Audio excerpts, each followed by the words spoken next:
Hello, everybody. How are you on this this wonderful Sunday/Monday? I hope that you are well in your time zone. I've seen a few people here. Lord Portico, hello. I am Puddleglum. Mobius Tempest. Shadows of Life. Welcome, everybody. It's good to have you here. I understand that coffee is an important commodity.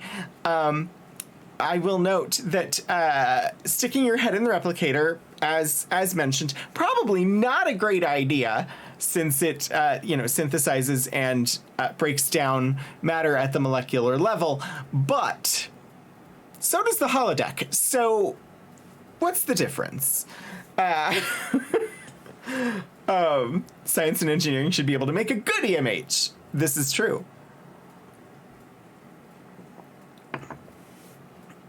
Holodeck safeties break all the time. I finally last night finished watching the Orville New Horizons, and I'm honestly impressed with that show. For anyone who hasn't watched The Orville, or who started watching The Orville when season 1 came out and was turned off by Seth MacFarlane's signature brand of humor, which, if you're not familiar with The Orville, Seth MacFarlane's signature brand of humor would be present in things like Family Guy and American Dad. And the first 2 seasons of The Orville were on Fox. And so, unsurprisingly, included some of that brand of humor. This new season, that isn't even called season 3, it's the Orville New Horizons, does not have that signature brand of humor. It was made by Hulu, and it was stupendous. It was amazing. It was just absolutely excellent. And as of right now, the show has not been canceled, but also has not been renewed. So we don't know if we're getting more, but they definitely deserve more after the 9-episode season they just produced. I would say if you were turned off by the beginning of like season 1, skip seasons 1 and 2. Start with New Horizons. It is excellent, and it is it's very much inspired by 90s era Star Trek. So it's sort of fitting that it really hit its stride with season 3.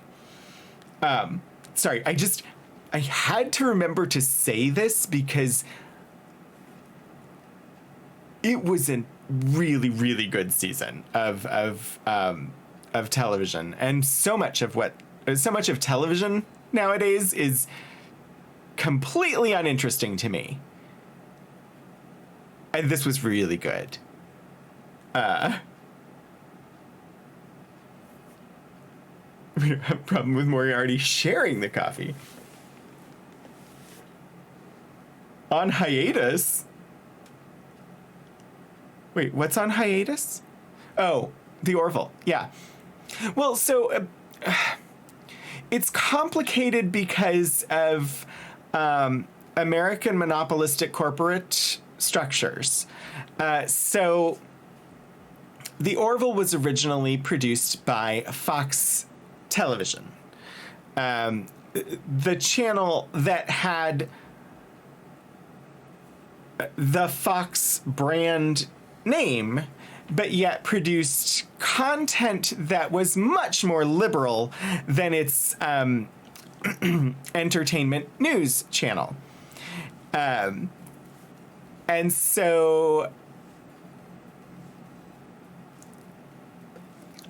the first 2 seasons were on Fox. Well, Fox was bought by the Mouse. Disney bought Fox, their television and movies, but not their news business. So the news business is what Fox is now. That whatever that channel is supposed to be, that very, very, very biased news source, is Fox. But everything that was 20th Century Fox, the movie and television studio, is Disney now. When that happened, at that point, I think they had it's very confusing. At that point, the Orville had already been planned to be on Hulu for its third season. And so the third season was being produced as a Hulu original. And then the Panini hit, and that caused some disruption. And so at the time, it was being made by Hulu, and Hulu was owned by 3 companies. Disney owned a third of it, Fox owned a third of it, and Comcast owned a third of it. Almost. Because 3% was owned by Time Warner. And then Disney bought Fox, so that meant... And part of the deal for Disney buying Fox included getting the 3% of Hulu that was owned by Time Warner. So now... Hulu, then after that, was 66% owned by Disney and 33% owned by Comcast. And Disney has since then focused all of their online streaming efforts on Disney Plus, their flagship platform. So they don't really want to be making new things for Hulu. If they're making new things, they want them to be on Disney Plus. But Comcast is still involved over there and still owns 33% of Hulu. Although there are terms in the contract that can essentially force Disney to pay a lot of money to Comcast to buy out the last third of the company for a product that they really don't even want anymore, because now they have Disney Plus.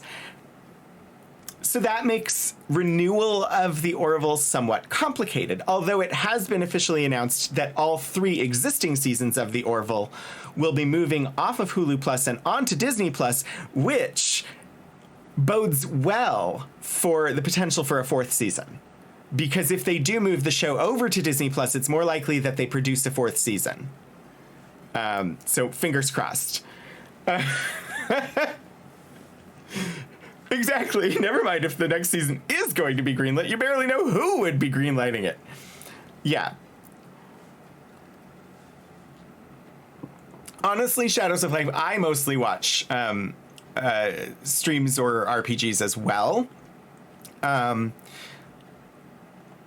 there are some shows that I have been sort of keeping up with.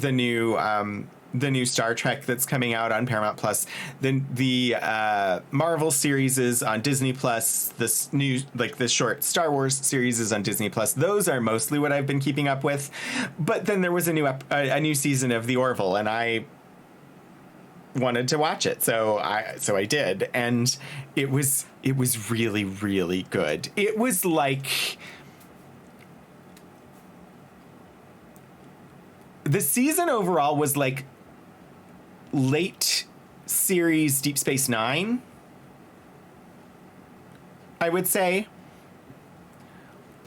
And there were elements throughout where watching it, I was like, that's very Star Trek. Oh, this is very, very Star Trek. This fits. Like, they pulled this could have just been pulled directly out of 90s Star Trek. And then there were other bits where I was like, I feel like I'm watching Star Wars. This entire scene is Star Wars. I didn't have, like, I wasn't really trying to analyze and pick it apart that way, but there were definitely bits that were very Star Wars, and there were bits that were very Star Trek. I didn't look closely enough to know if there were also bits that were Stargate or Battlestar Galactica or some of the other like sci-fi properties. But despite all of that, despite being able to see like the influence of Star Trek and Star Wars on the series itself was really good. And they tackled some very difficult topics, and they tackled some very political topics, and they did it with grace and did it really, really good. That's one thing that I will say for the Orville. They haven't been afraid to take on some very divisive topics, make their position very clearly known, and do it really well. Which is, I think, one of the things that makes me like the show so much.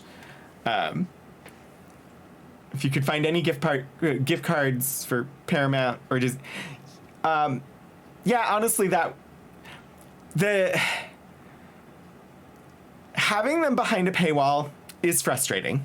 I agree. At the same time,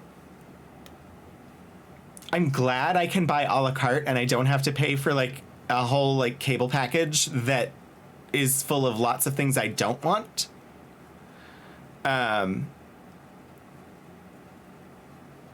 So we pay for just the things that we actually want, which I like. But then again, it also gets really frustrating when things become proprietary. So like Severance was an amazing show. I didn't know what I was in for when we started watching it. I had seen some good comments on it. I had seen like some tweets and things about it and decided to give it a try, and it was really good. But it's on Apple TV Plus, which means that nobody without an Apple TV, the little hockey puck sized streaming box made by Apple, can watch it. And not only do you have to have that box, but you also have to subscribe to Apple TV Plus. So not only is it behind a paywall, but it's also on proprietary hardware. And I don't agree with that. I don't like that. I don't agree that like Kindle ebooks should only be readable on a Kindle device. I've not liked that, locking certain content to certain hardware for decades at this point. I have been really upset by that. And that has been, I remember when Fable first came out, the video game Fable. And it was one of the big selling points of Fable when it first came out was that your actions had consequences. If you did bad stuff, if you took the evil route, people reacted to you. You gained a reputation as being evil, and they treated you as though you were evil. Or at least that was the marketing of it. I don't know, because I never got to play it. Now capitalism demands that the show creators eat and corporations extract rents. Yeah.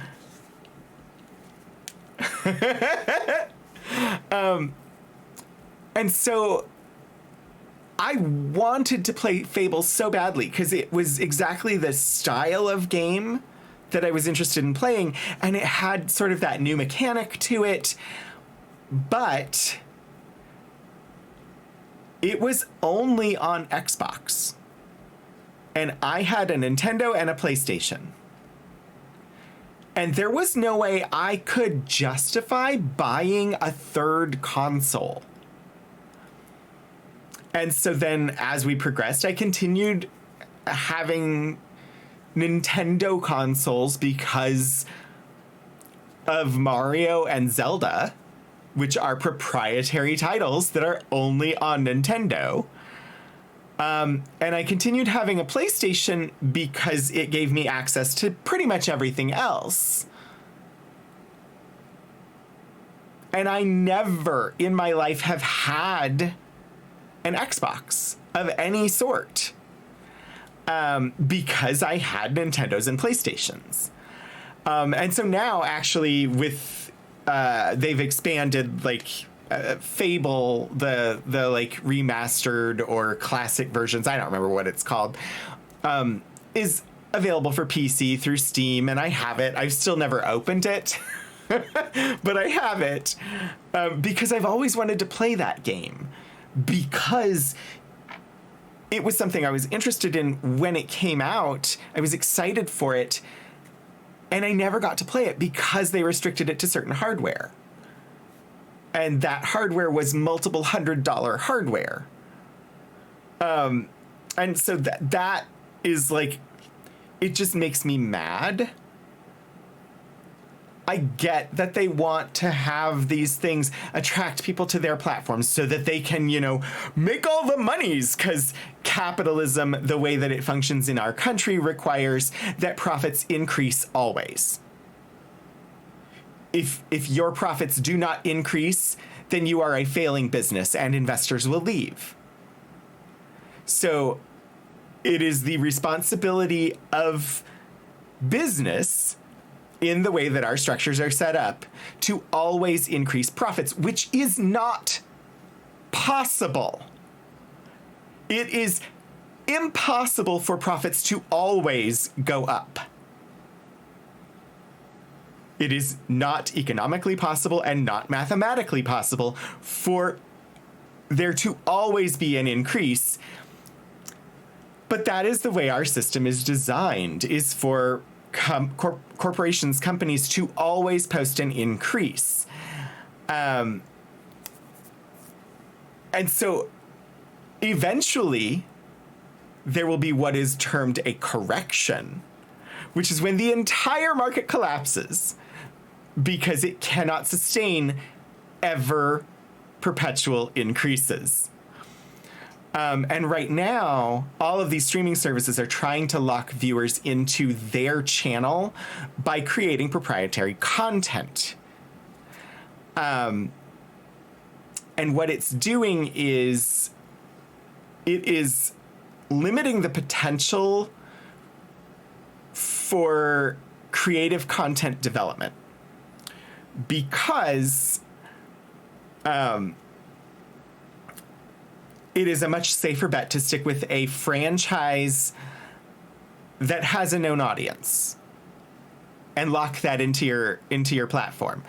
It is a much safer bet to remake something that has nostalgia value and will attract people to your platform than it is to create something brand new and innovative that might be a complete flop. You have arrived at time for a symposium. I started talking about the Orville, which the Orville New Horizons was amazing. It is presently on Hulu. And even if you were turned off by the first 2 seasons of the Orville that were on Fox, give New Horizons a try. I would actually recommend that people start with New Horizons if they've never seen the Orville. Yeah, there will be some context you don't understand. You can go back and get that later. New Horizons is what the Orville always should have been. But increasing labor cost, yeah, no, they don't do that. At least in America, in my experience, there is no such thing as a cost of living increase to someone's pay. That just doesn't happen. Companies do what they call merit increases and base your raise on your annual review. And typically, that merit increase is a couple of %. And many times, like this past year, the % that they authorize for merit increases does not even meet the % of the increase in cost of living due to inflation. Therefore, it's not actually a raise. It is a pay cut. It's not a raise unless it fully covers the cost of inflation.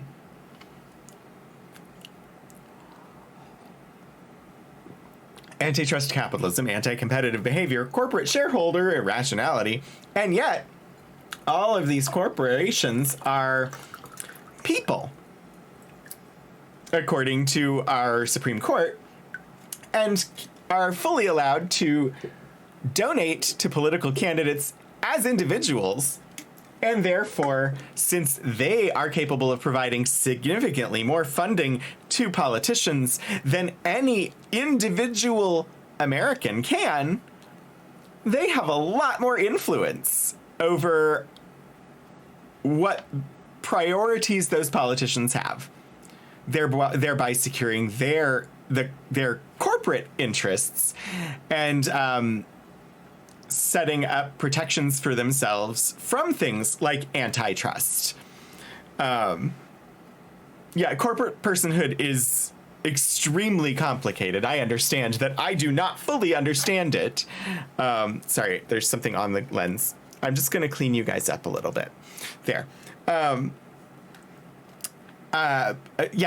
Corporate personhood is very complicated, but is an element in the problems that we're experiencing today. The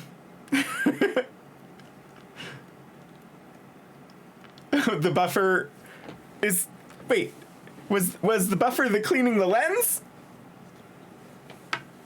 Are you actually getting buffering? Because it doesn't look like you should be.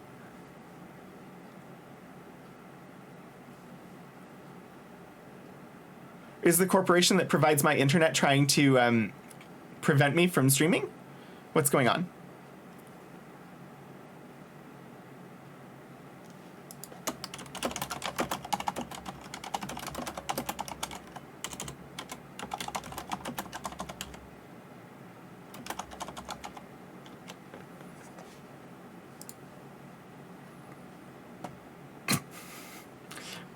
Smooth is a relative term.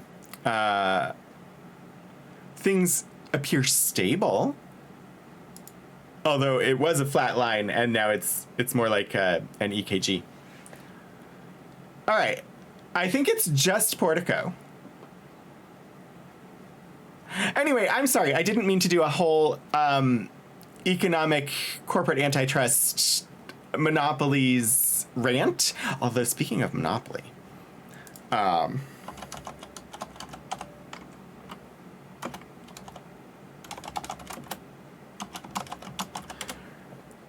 there was a good little, I think it was on NPR, short little story.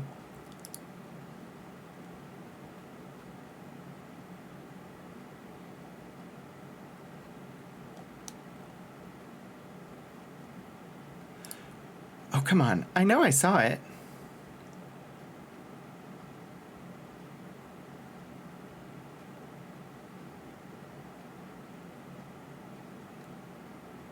Yes. Okay.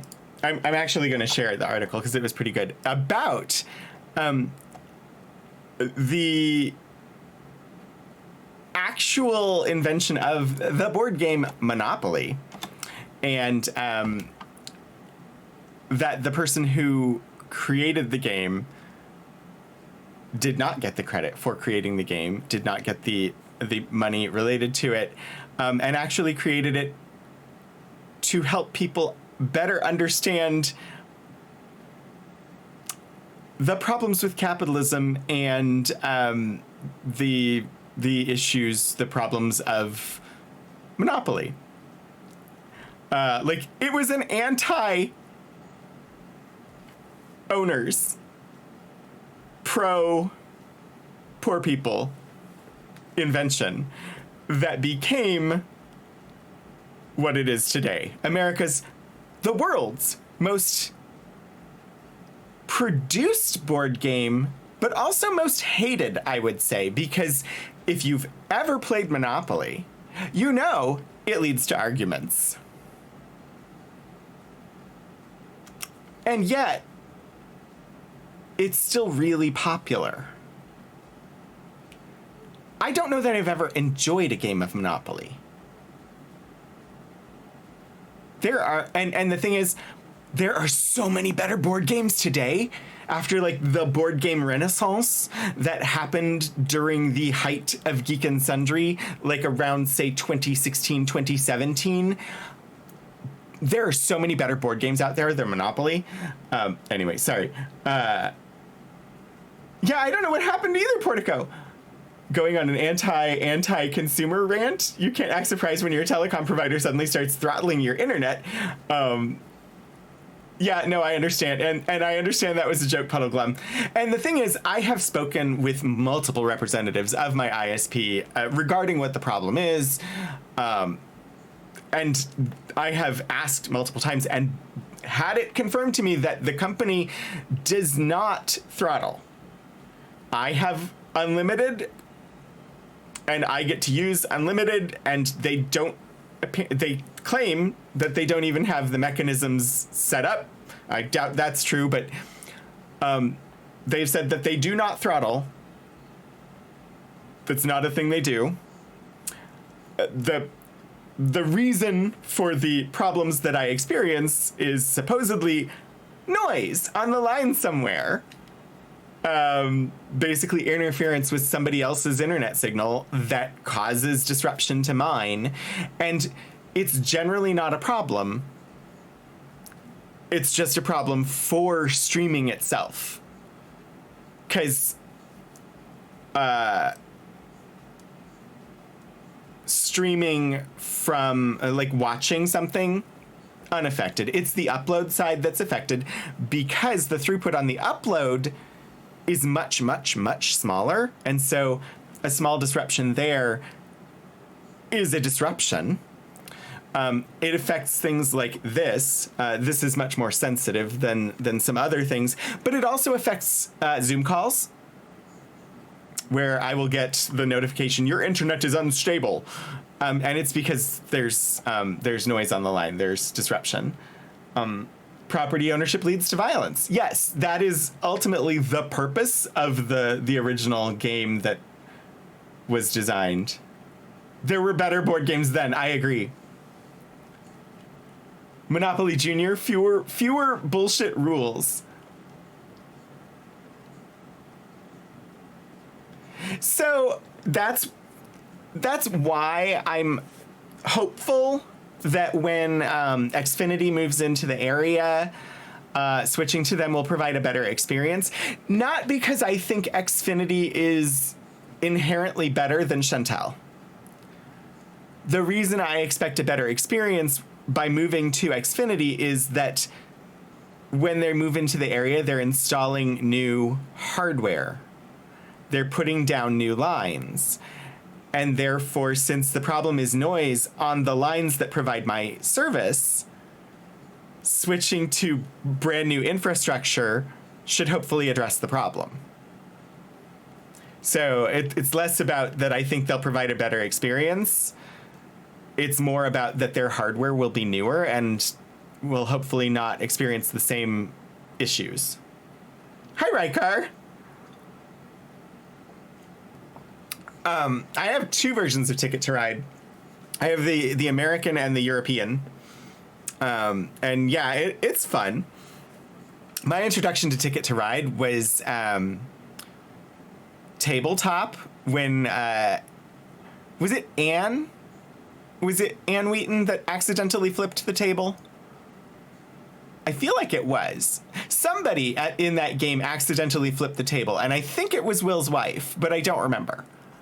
I don't remember for sure that it was her. I know she was in the game. I just don't remember if she's the one that accidentally flipped the table. Bad upstream SNR will also lead to bad experience on the cable side of things with VOD and Switch. Yeah. Signal to noise. Yeah, and so it's basically it's a signal to noise issue, and it is not in my local network. It is not my building. It's not the substation over on the corner. It's somewhere beyond my like physical neighborhood, which meant that the techs who come out to respond to me ultimately did nothing about it. They tested enough to tell me that it was not my fault and there was nothing I could directly do about it, and it was somewhere up the line, and then it never got better. So Ticket to Ride's an excellent starter game for people who are not super into board games. I never had a problem with Xfinity when I lived in the next town over where they existed. Yeah, she accidentally flipped the table. Yeah. Okay, I'm actually going to move us into checking to see if we finally get to get Caden out of the hospital. That's what I'm going to do now. I have somehow had, the anti-corporate monopoly rant for the day, which I didn't expect, which, it's fine. But now we deal with politicians that don't want to work together to save the entire universe. That has, no reflection in modern life at all, right? Right? That completely fictional circumstances of politicians unwilling to work together to combat an existential threat. I get to feed the fish! Hello, fishies! I do believe are these koi or...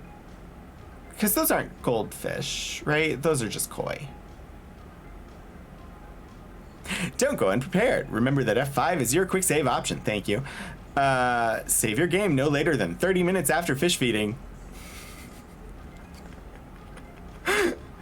If the baddies get too close, tell them to F off with a melee attack. Also remember that Caden is watching you. Make good choices and use only the best armor and weapon protection before side questing. All right, so we had been running around doing all the go talk to people. And I think we finished it. I'm going to go to the shuttle bay and just confirm that we have done all the talking to all the people. But also, I don't think we got new armor. I'm not... I looked at weapon upgrades, but we want the auto fish feeder, and we don't have a ton of money. So I think we're going to save money for the auto fish feeder and worry about protecting our lives after we make sure that we ensure our fish lives. I think we talked to James? Ready when you are. Ready when you We are. did. Okay. So, yeah, we left off, and we are ready to go to the Citadel, buy an automatic fish feeder, and then go see if we can get Caden out of the hospital finally. Exciting! Because that is our number one priority. All of this, saving the galaxy stuff is extra. Side quest, indeed. The thing is, I have to remember how to get to the Citadel. There should be a mass relay somewhere, I think. Hey, here we go. Anyway, how has everybody's weekend been? Since rather than, discussing that, I ended up talking about the Orville and capitalism.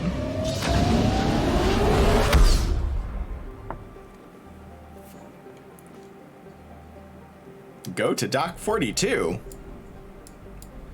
But I want to go to the hospital. Dock. Okay. I think I want to start with the Alliance docks because I want to find that auto fish feeder. I don't remember where I have to buy it. Ground transport? Would it be in the Commons? I don't remember where the shop is. Good writing done. Awesome. 42 is the answer to the question. The ultimate question of life, the universe, and everything. I think I start with the commons. It'll be there Because I don't remember which shop had the auto fish feeder, but I need this auto fish feeder. Near the Volus. All right. Map.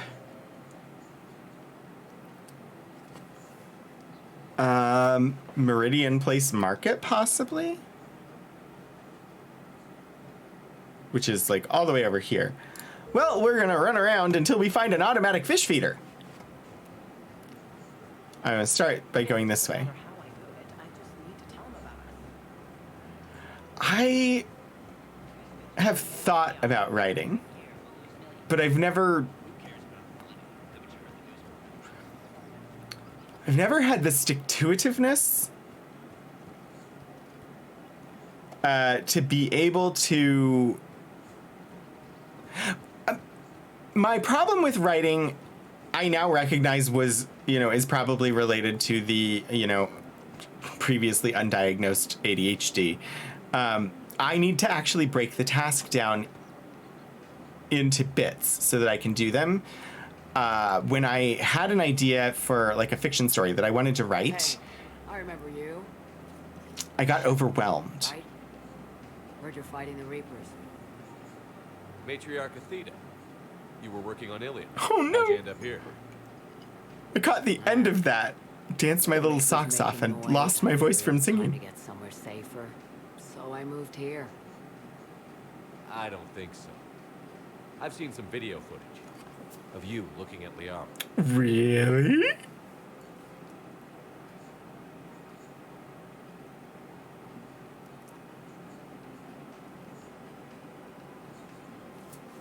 Yeah. What? Matriarch Benazio was her mother.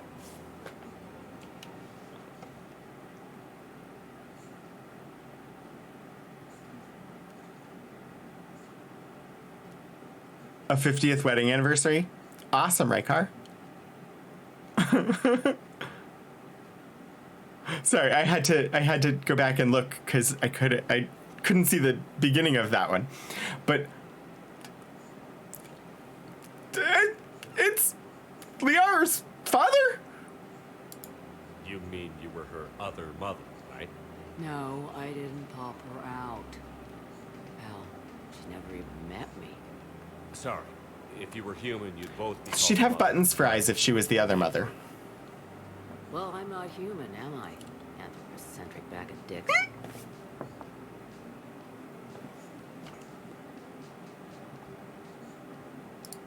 Liara would love to meet you. Why? She doesn't even know me from a hole in the ground. Benazia ran off before the kid was born. Besides, this isn't charity work. She's one of the biggest intel brokers in the galaxy. And she's got some shady connections.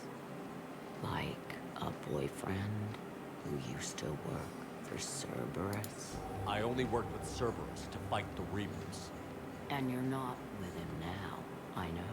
If you were, you wouldn't get within a light year of Liara. Is that a threat? I'm no commando, but I've had 1,000 years to learn to fight dirty. Nobody messes with my girl. Anyway, you combine her work with Benazia and... well, the matriarch's mom. That's not gonna happen. No argument here. I only took these crap jobs to keep the matriarchs happy that she's under control. Just as long as we're clear.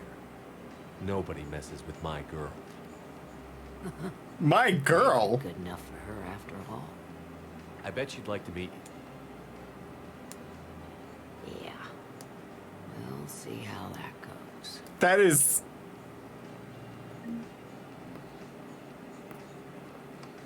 Ugh.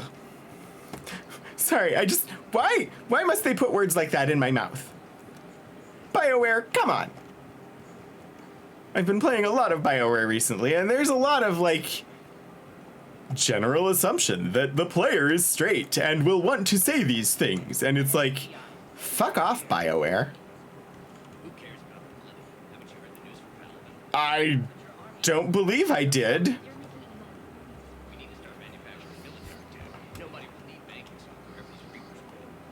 market for military goods barely carries a profit. Who do you propose as our buyer?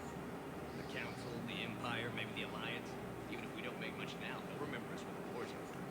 If we switch from financial BIs to military gear, we'll lose millions. Who cares about the money? Haven't you heard the news from Palaven? That's what your army is for. Nothing's going. I've seen Palaven burning. Those fires aren't going out anytime soon. If you can help. Look, Cyrus, you want to sell your shares of Walk Fine, but I'm not selling financial BIs. They just go right back to their argument. No, I've been playing a lot of Star Wars: The Old Republic, and trying to get through all 8 of the character class storylines, and it is just ridiculous how hard-coded the heterosexuality is in the initial 8 storylines. In fact, the class that I was focusing on last night, technically, there is one companion character for that class during the original class arc that can be romanced by either a male or female. There are, but of course, since they can be romanced by a male or a female, that NPC is female. Because heaven forbid they give you an option to have a male romance a male. They do, but not until after you get past the main 3-chapter class story arc. You don't begin to encounter characters where a male can romance a male until after that initial story arc, because the initial game, when it first came out, did not include any same-sex romance options at all. They've been adding them in now, which means you have to play a lot of game before you can get there, and up until you reach the end of that main 3-chapter character story arc, every NPC treats you as though you are straight and have been out sleeping with every person of the opposite sex that you've ever encountered. It's really annoying.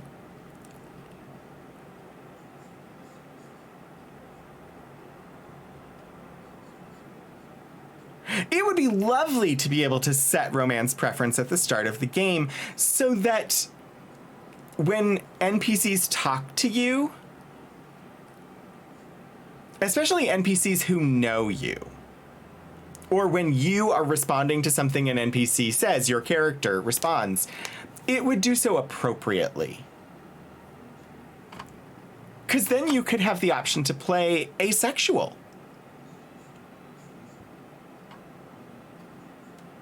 And just, or aromantic, and just not even have to deal with that. But like for me, wanting to, my character is gay. So the comment about my girl was just way wrong for my character, and was just a friction. It was unpleasant. It made me not happy playing the game. You'd rather not have the NPCs assume that. Exactly! That would be lovely, Puddle Glum! Just give me some control, that's all I want. And to be fair, BioWare has been getting better. And in the initial, back when these things were first made, there were other companies involved, or somewhere in the management.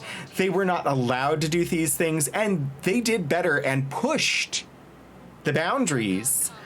Like the developers, the creators, which is why in things like, I want to say in Mass Effect, definitely in Dragon Age, there are still bits of code that you can actually, there are mods that you can install that reactivate some of that code and finish it, because they did work to make some of the characters either bisexual or exclusively homosexual, and then that work was like the instructions from upper management was absolutely not, change it, and they changed it. But the code is still there in the game. So mods, like people have made available mods that reactivate that code so that you can play those options. Tali and Jack, I yeah. have plans to return to a room, but business here keeps luring me back. Perhaps it's for the best, all things I have not played Control. Steam has recommended it to me. Welcome to Kanala Exports. I have definitely had it recommended. I have not played it yet, though. We're gonna buy some more fish. I'm still trying to find the automatic fish feeder. We appreciate your visit. I'm just double checking to make sure I didn't miss seeing the automatic fish feeder on these menus. Aquarium 6. With so many exotic species of fish available in today's galactic market, it takes an expert to maintain an ideal aquarium. VI, not 6, VI. This VI automatically dispenses food, adjusts the temperature, pH, and algae content of the water, and even talks to the fish when you're not around, leaving you free to enjoy your aquatic friends without fear of killing them. This is the most important purchase in the game. We have the automatic aquarium. We now have 2 kinds of fish in that automatic aquarium, and I'm excited. I'm also going to save because we have the aquarium. This is the dawning of the age of aquarium. Age of aquarium. Sorry, I will do the stretch and the posture and the hydrate. Portico, thank you. I don't know, Shadows. Oh, apparently Mobius does.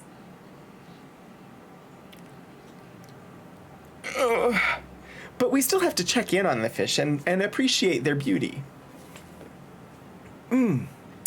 And I will hydrate. I'm actually really I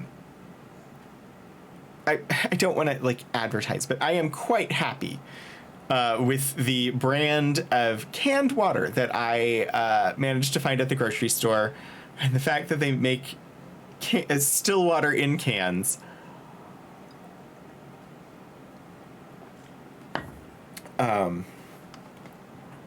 I'm appreciative and have been drinking quite a bit more water because of it.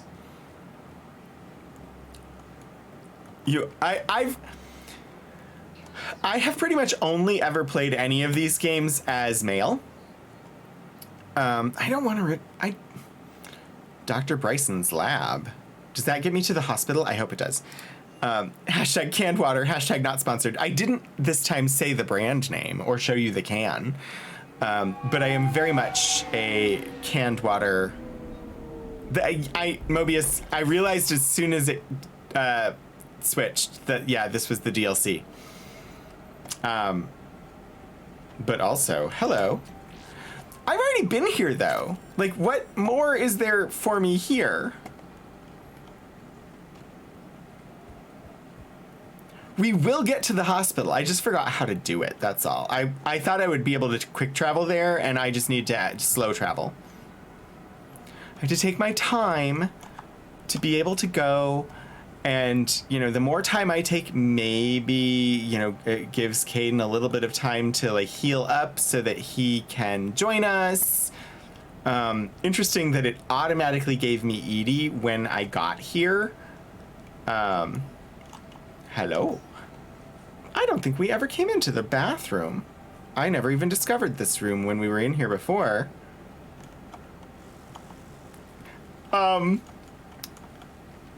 This is not The Naked. Or The Naked Now? Wait, what was the original title of the original series episode? In Next Gen, it was The Naked Now. But it was the original series where they found that somebody had been showering in their clothes. And then they found that person frozen solid. What was the title of that episode? The Naked Time. Yeah, Lord Portico. Sorry. That's the one where you get to see George Takei shirtless. brandishing a fencing saber. Oh. It's not actually called a saber. What is the name of that sword? A foil? No, I don't know. What is the name of a fencing? An épée? Épée?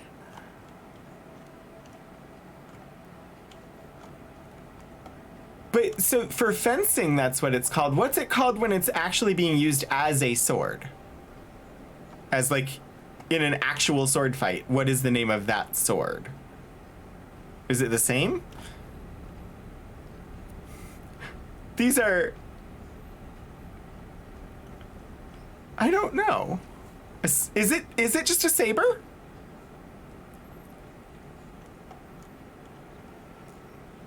I suppose it is, because it's a stabby sword. It's not like a cutty sword.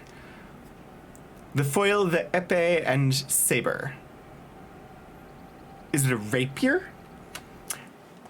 Okay, this is when my Google skills. I need images.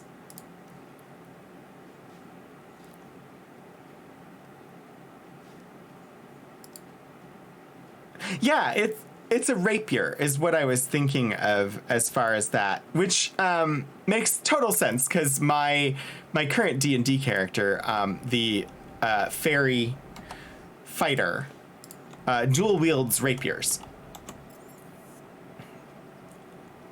We're not going there. I'm just gonna go back to the commons. Welcome to Guess That Sword, not our local sword ship. Yeah. So my fairy fighter, Rune Knight, D&D character, who flies and can grow to the size of a giant thanks to the wonderful Rune Knight abilities. Well, not the size of a giant, but can grow to large. They're a fairy, so they're normally small, and they can grow to large. Dual wields rapiers. And so there's lots of like flourishing it so that it makes noise. It's their main weapon is named Singing Song, and the background is as an entertainer. And then just like lots of skewering things. When we're fighting baddies, my character skewers them all the time because my blades are stabby blades, not cutty blades. Portico's a torpedo. It's just concussive damage. Okay, I have to remember how to... I think I go to the elevator. Elevator, go up. Welcome, Commander Shepard. Huerta Memorial Hospital. Our destination is in sight. Now arriving at Huerta Memorial Hospital.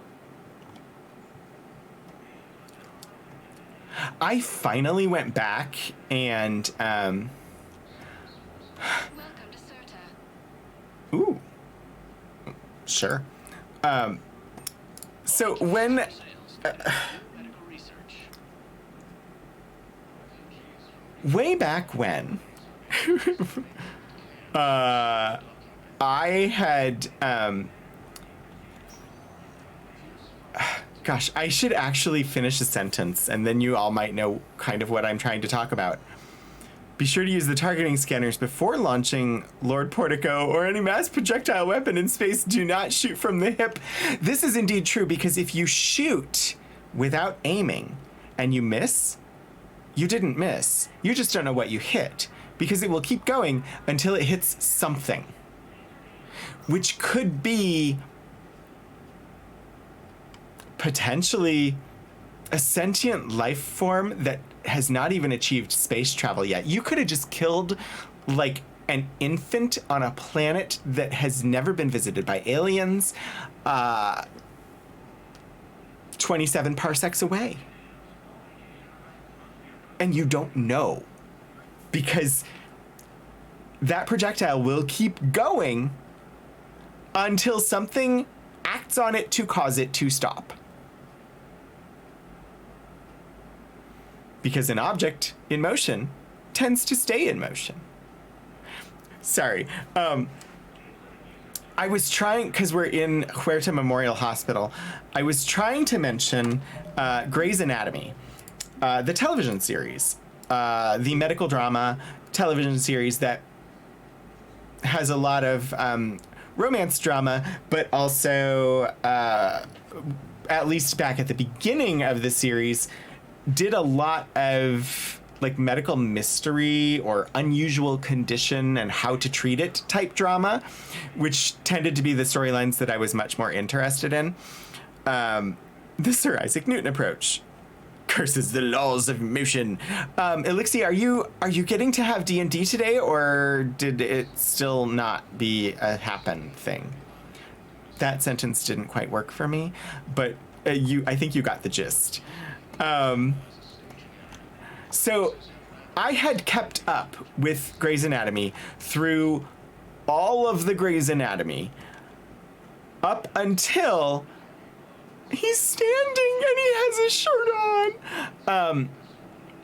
Up until March of 2020. And then in March of 2020, despite having subscribed to the season on iTunes, I just didn't keep watching.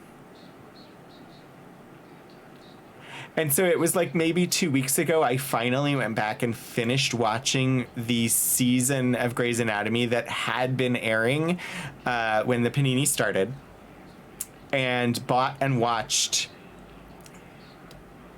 the season after that. So I'm still a season behind, but I finally bought and watched the season where this medical drama television show actually dealt with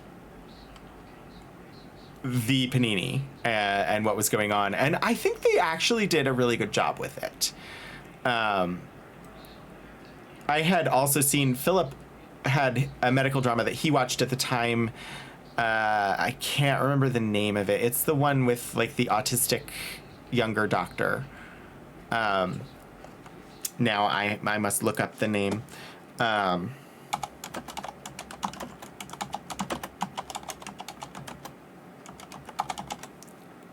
The Good Doctor. And Philip had been watching The Good Doctor, and he continued watching The Good Doctor, and they immediately shifted.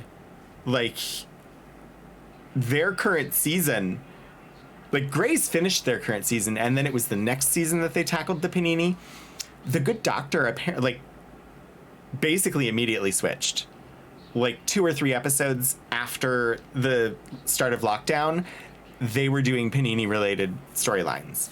I'm guessing that has to do with production schedules, and Grey's probably had already produced their entire season, and The Good Doctor was on a more, more of a real-time delivery type schedule. I don't know, but it felt like they were on it like right away. And I didn't watch that show. I just know that they anyway. I don't know why I'm... Oh, I know why. Because we entered Huerta Memorial Hospital, which made me think of Grace Sloan Memorial Hospital. And then I had to mention that it took me until this month to finally be able to watch a medical drama show again. And I had been watching Grey's Anatomy ever since the first season.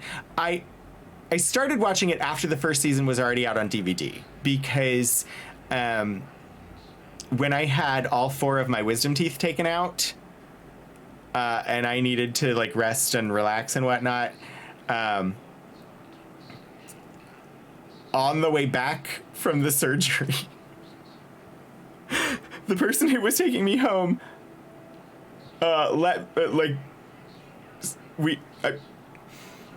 I needed to go to the mall on the way home. I went to a milkshake shop called Whitey's. Not a fan of the name of the shop, but also they made really good ones. And I got a peanut butter and banana milkshake without a straw. It was just to have, and I had to basically let it melt, and was eating peanut butter and banana milkshake. But also went to the bookstore there and bought the DVD set of the first season of Grey's Anatomy and fell asleep to it multiple times. But basically, I had a 5-disc DVD changer, and I just kept starting the series and letting it play on my television while I slept through the painkiller-induced haze following my wisdom teeth removal. And so after that, I finally, once I, started feeling better, I actually watched the season for real, and then had been watching Grey's ever since then. Sorry. I know, I can't actually go in there because it's Caden, and he's standing, and he might actually be able to leave the hospital. But what if he doesn't like me? He's been so mad at me, and I can't actually go in there, so I have to be distracted by other things. The only medical show that you watch, House and Royal Pain. I've never seen Royal Pain. We did start with House. I quickly stopped watching House because House was an asshole. And I will say the actor who played House is not an asshole. Hugh Laurie is pretty amazing. And, or at least what I remember of him, I believe he's a decent human being. He does an excellent job playing an asshole. My husband really liked House as a show. I watched a bunch of it with him, but I'm not a huge fan of anti-heroes, and so was not a huge fan of House. We also watched, I remember watching ER way back. I've tried to go back and rewatch ER, and it doesn't engage me. I'm just not interested. I can throw Grey's Anatomy on in the background, and when it gets to one of the particularly heart-wrenching episodes, then I'll watch, and actually, it'll grab my attention and whatnot. For some reason, ER just never worked for me. Yes, Hugh Laurie in Jeeves and Wooster, I don't remember exactly what the name of the show was, but Hugh Laurie played Jeeves, and Stephen Fry was, Hugh Laurie played Wooster, and Stephen Fry was Jeeves. And that is an excellent show. That is one of Philip's favorite shows. All right. Is it time to rip the bandage off in the hospital? And go in and see if Caden will return to the ship? Oh, they had a sketch comedy show too, more like Monty Python? I believe I had been told that before, but it is not something that I think I have ever seen. So have not retained it in my head. A bit of Fry and Laurie. I'm sure Philip has seen it because Philip is a huge fan of both of them. I don't believe I've ever seen it, which is probably why it did not stick in my brain. All right, available on Amazon. I will have to add that to my list of things to watch while playing games, which is how I watch things. Also, Blackadder. I've not seen Blackadder either.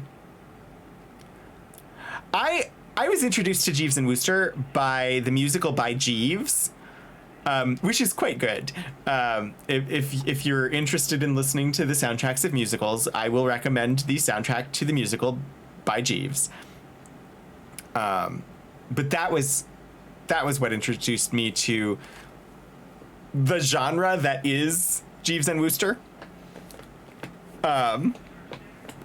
I've never seen Blackadder. I don't know what Blackadder is.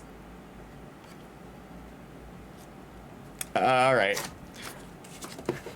I am now obtaining my, just because, so I can, because I'm going to take notes. If I can find my pen, I have lost my pen. Where did my pen go? This is the post, or the sticky note block. This is my favorite sticky note block. It's the one I keep on my desk. It's the one I use. You can see it was the Great Wave off Kanagawa.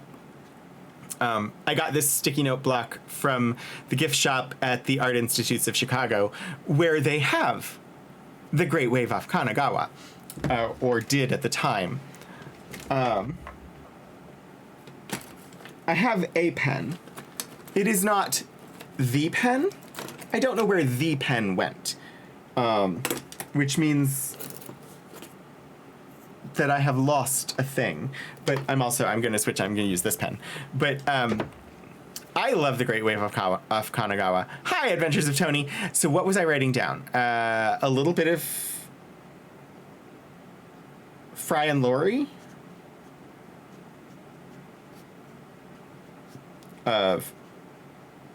And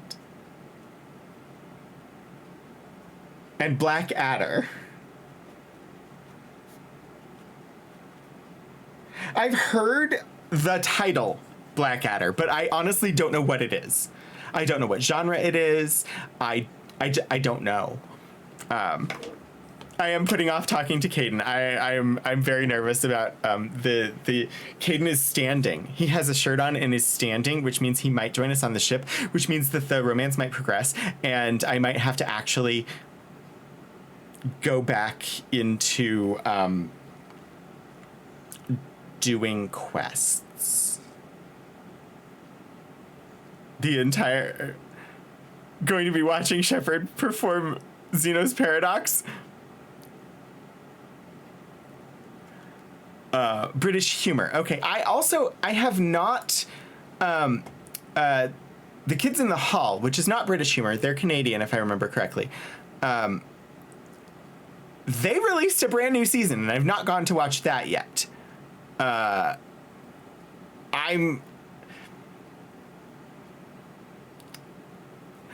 nervous about that because if, say, like Monty Python was going to release a new season today, I would worry because they incorporated a lot of humor that I really enjoyed as a kid, but would really be very inappropriate today.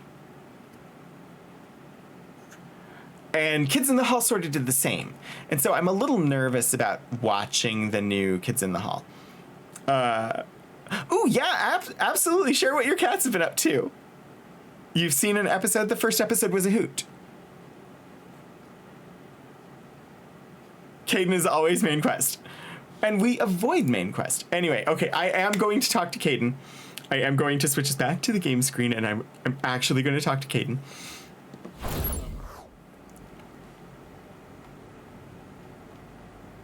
Sorry. I didn't know why I got so distracted. Hey, Shepard. If you came to spring me, you're late. I'm getting out soon. Good to hear. Maybe you already saw the vid, but I accepted Udina's offer. What? Inspector Caden Alinka. Oh, okay, good. Big deal. But can you join Only him? the second Can you be on my ship, though? It's humbling. Udina thinks they may have a pretty big ceremony, even with the war. And he says a celebration will give folks something hopeful to latch onto.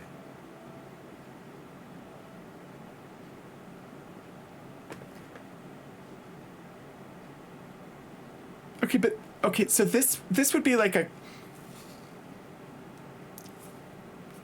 asking for more information, which normally would do, but also like I think I have to go with this one. No other questions, just be fully supportive of the decision he has made. Right? Both your Fitbit bands.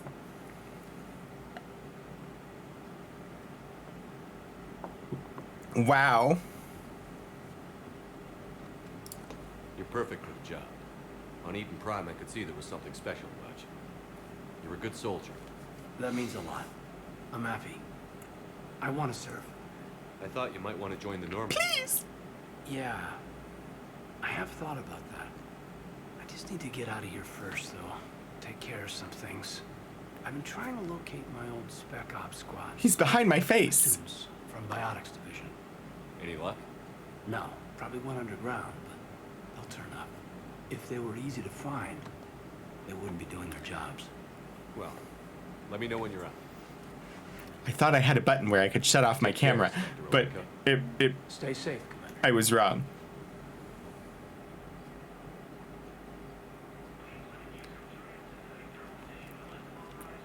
So he's getting out of the hospital and we still don't get him back on the ship. No! Yeah, because the button that I thought would turn off the camera, it does turn on and off a camera, but it turns off the one that's down in the corner, not this one.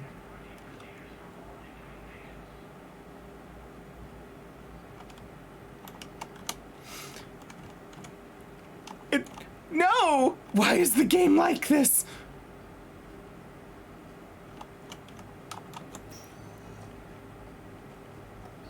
They made me wait through 2 entire games.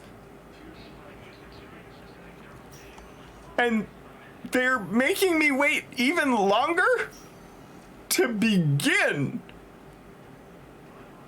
trying to do this freaking romance.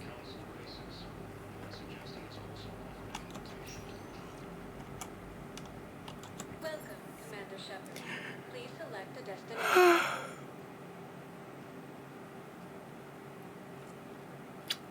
Areas tagged of interest to you are high. One moment, please. It's fine. It's totally fine. Arriving at docking bay I D24. think Shepard needs to shoot some things.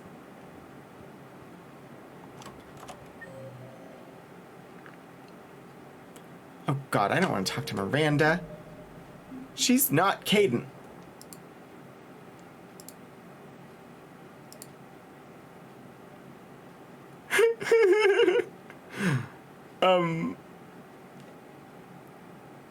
All right, we're on the Citadel. Let's see. Arya Talok. Find her at Dock 42. Okay, so we need to go there. Location of Shadow Broker forces trapped in the Dronic system. We haven't done that yet. Solarian on the Citadel needs new heating. Find them and bring them. I don't believe I have those yet. Don't think I have that yet. Yeah, I don't think I have. I can't turn in any of these quests.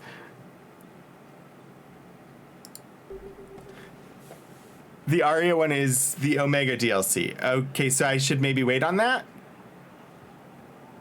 Is that what you're indicating to me? Really kind of don't want to talk to... I'm not a huge fan of Miranda. She's not Kate. Shepard. It's been far too long. We live in interesting times. A little too interesting. I couldn't get anywhere near you when the Alliance had you locked up. Relieved of duty. It was complicated. I'm sure it was. I'm surprised they didn't court-martial you. The Alliance isn't known for its flexibility. Doesn't matter now. Shepard, about Earth.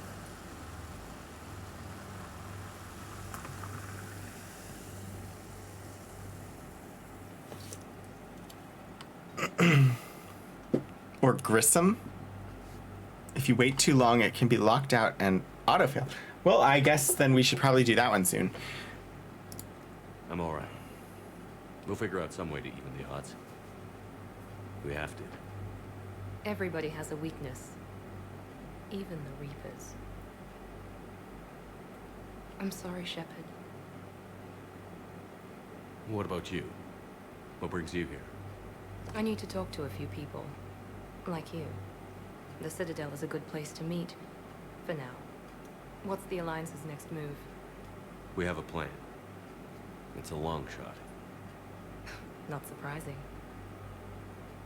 Shepard, there's something I wanted to mention. What is it? I haven't heard from my sister, Oriana, for a while. I'm getting worried. Your sister? Companion quests for former I don't mean to companions? overreact, but... Well, there's a lot going on. I thought we made sure she was safe. We did. It's probably nothing, but I just know my father is involved. What happened? I don't know. Everything I had in place to make sure she was safe went dark.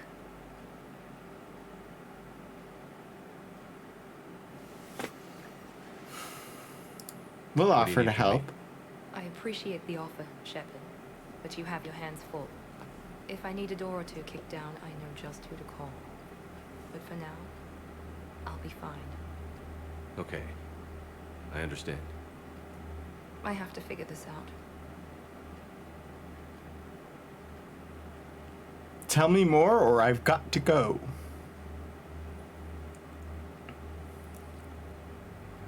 I mean, I don't like her, but I'm not gonna... I'm still willing to help. You will.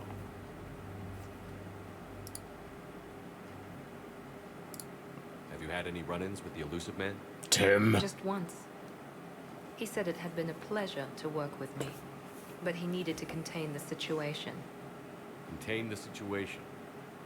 Sounds final. It nearly was. He doesn't take rejection well. No, he doesn't.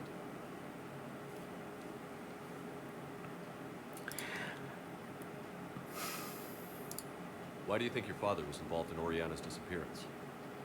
I kept careful tabs on my sister. I always knew where she was. For her to just vanish, it could only be him. After I hid her away, I still knew he'd stop at nothing to find her. She's all he has left. I have a hunch what happened, but I'll fill you in when I'm certain. It's been a long time. What happened to you? I've been in hiding, being on the run from just about everyone. This is a since strange the question given the order of what I'm asking. I didn't know. It's all right. I knew there would be repercussions to walking away from Cerberus. I imagine. You're a dangerous enemy. I am. If you're looking for a lead here, anyone associated with Cerberus will be hard to find. No question. But I'm owed a few favors. Someone here will give me a tip on Oriana. I should I've go. gotta get back to it. And I should get out of sight. Be careful. No promises.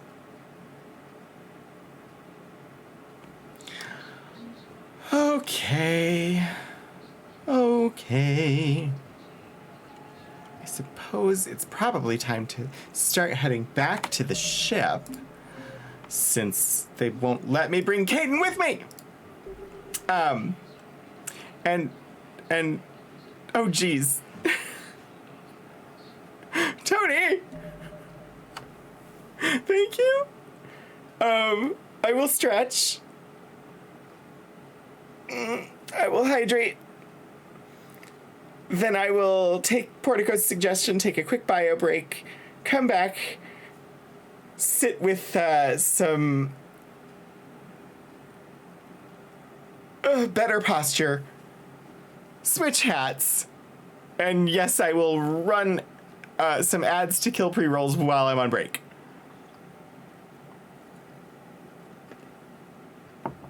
Thank you. Let me go ahead and make all that happen. So I have stretched. I have done some hydration. Now I will do the break. Initiate the anti-pre-roll ad run while I'm on break. And I will see you all in a couple of minutes here. Okay.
Okay.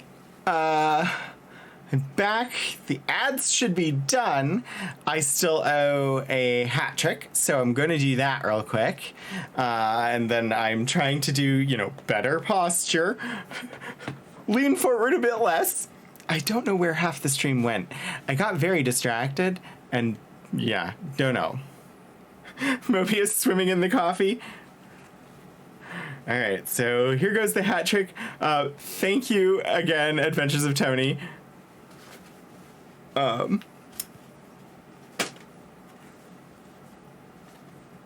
So we will go for a lovely, I don't know, creamsicle, dreamsicle orange. I don't remember what it's called. We did start with a Lost Symposium for the first 45 minutes. I don't know what you're talking about. We've been playing Mass Effect Legendary Edition the entire time. All right. Let us head back to space. Everything is fine. Carry on. Oh, thank you, Tony. I do like this one, too. This was the one... I bought this one. I'm like, it's so perfect.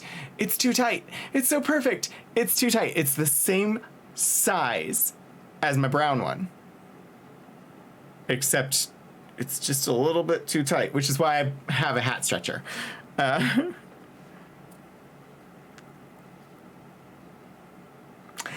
would love that. I haven't seen one that color, Tony. There are some colors I would like to have, and I think I need to learn how to make my own hats if I really want them. Let's see, we got updates on some known associates here. Officer in the Systems Alliance. Miranda Lawson. Miranda Lawson is a high-ranking former Cerberus operative and a human biotic. Lawson headed Project Lazarus, the Cerberus operation that brought Commander Shepard back from the brink of death after the first Normandy was destroyed. Lawson is herself an example of the achievements possible through genetic engineering. She was created in 2150 through manipulation of her father's DNA. Her entire physical and mental composition was deliberately engineered, including a longer lifespan and a superior immune system. Lawson accompanied Commander Shepard on the maiden voyage of the Normandy SR-2 and was part of the crew responsible for the defeat of the Collectors. She has since left Cerberus. Her current whereabouts are unknown. All right. Was that the only new Codex entry? I thought we had more. I'm fine with that. Okay, so... You'd buy me a new hat. I mean... Eventually I will have more hats. I buy them eventually. I don't know what I want right now. All right, so what was the suggestion of the one that if I don't do it, it will eventually auto-fail? Grissom. I love that I'm scrolling both at the same time. All right, I'm going to look and find that one. Maybe. Grissom Academy. Needs to be evacuated before the Reapers destroy it, but the ship coming to evacuate the Academy faked its signal. Investigate Grissom Academy and rescue the students if necessary. One thing that this game could really use, one thing this game could use is the ability to track a quest. I would love the ability to say, this is the one I'm working on, and have it give me guide points specifically for that quest so that I know I'm going to the right place.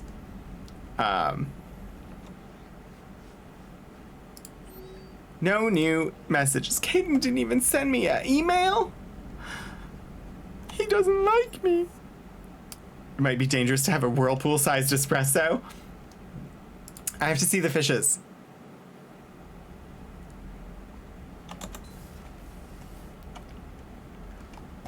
We have the automated fish taker carer of, but we also have lovely fishes. Is this game gonna claim that I have overfed the fish if I feed them and also have the automated thing? Oh, Elixir, enjoy your lurk. Or, no, it's not Elixir, it's Puddleglum. I don't know why I read that wrong. Puddleglum, enjoy your lurk. Oh, jeez. I'm going to encourage Elixir not to lurk because I happen to know that if Elixir does begin to lurk, that means Elixir is trying to do work-related things on a weekend, and I'm against that.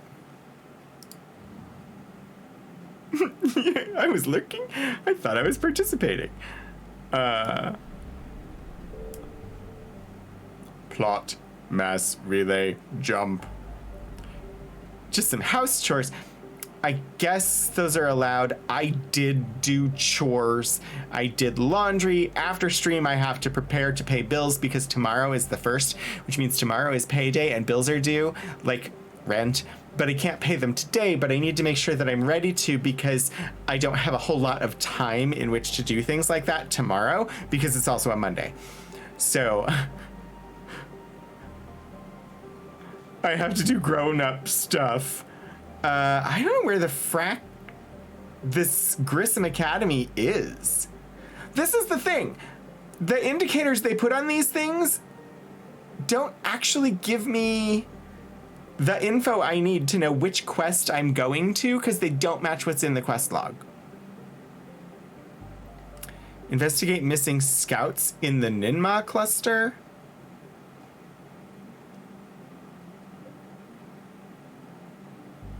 Turian survivors, Cerberus presence. I don't know where am I supposed to go for this one? Rescue the students. I suppose that would be the Grissom Academy one? Is that what I'm supposed to do? I need to look at the codex entry, or I wish it was more clear. I'm trying to do Grissom Academy. Evacuated. See, rescue the students. Like, the title is Grissom Academy Investigation.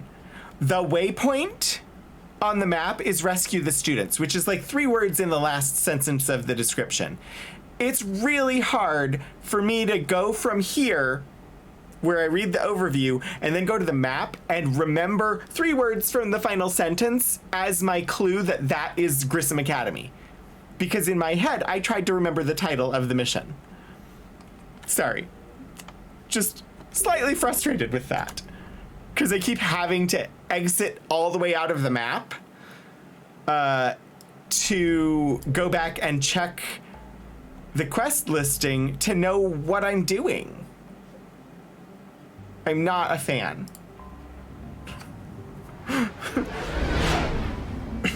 In the prior game, the guideposts on the map matched the quest list. And so it was much easier to follow. We are in a system called Vetus. As always, let us begin by looking at the planets in the system. Tyre, or Tyree. Which one is it?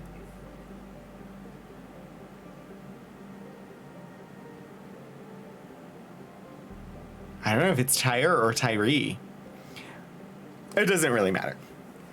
Tyre is wrapped in a crushing atmosphere of nitrogen and carbon monoxide that make for a blistering oven of a planet. Clouds of ash from volcanic eruptions trigger frequent lightning storms on the surface, and the majority of its mineral deposits are metal poor, not worth the expense of mining. Tier? I suppose it's possible. Orbital distance 0.65 AU, orbital period 0.5 Earth years, radius 5,864, day length. There's usually a unit of measure on the radius. Day length 23.2 Earth hours, atmospheric pressure 21.61 Earth atmospheres, surface temperature 414 Celsius, and surface gravity 0.473 G. Wow, that's slightly more precise than they usually are with the gravity. Next up, we have Elysium, the second planet in the Vetus system. When searching for a colony to retire to, Alliance hero John Grissom said he wanted, quote, the one where the sun has the decency to set at a reasonable time, unquote. Elysium fulfilled this criteria and many more, featuring low gravity, tolerable atmospheric pressure, and a suitable climate. Humans and aliens alike flocked to the Alpine Paradise. Early in its colonial years, the planet... Humans and aliens alike flocked to the Alpine Paradise early in its colonial years, and the planet remains a vibrant hub for both visitors and permanent residents. Security is a constant concern for Elysium. The planet has suffered several pirate or mercenary attacks, including the Skillian Blitz of 2176. Elysium's airspace is secured by mobile planetary defense cannons. Its armed starship complement is relatively light. Materiel from volunteers from Elysium formed part of the Alliance Second Fleet, which was stationed near Arcturus before the fleet was destroyed by the Reapers. Colony founded 2160, population 8.3 million, population, orbital stations, 223,500, capital, Illyria. Orbital distance 1.3 AU, orbital period 1.5 Earth years, radius 5,723 kilometers, day length 27.9 Earth hours, atmospheric pressure 1.3 Earth atmosphere, surface temperature 8 Celsius, surface gravity 0.695 G.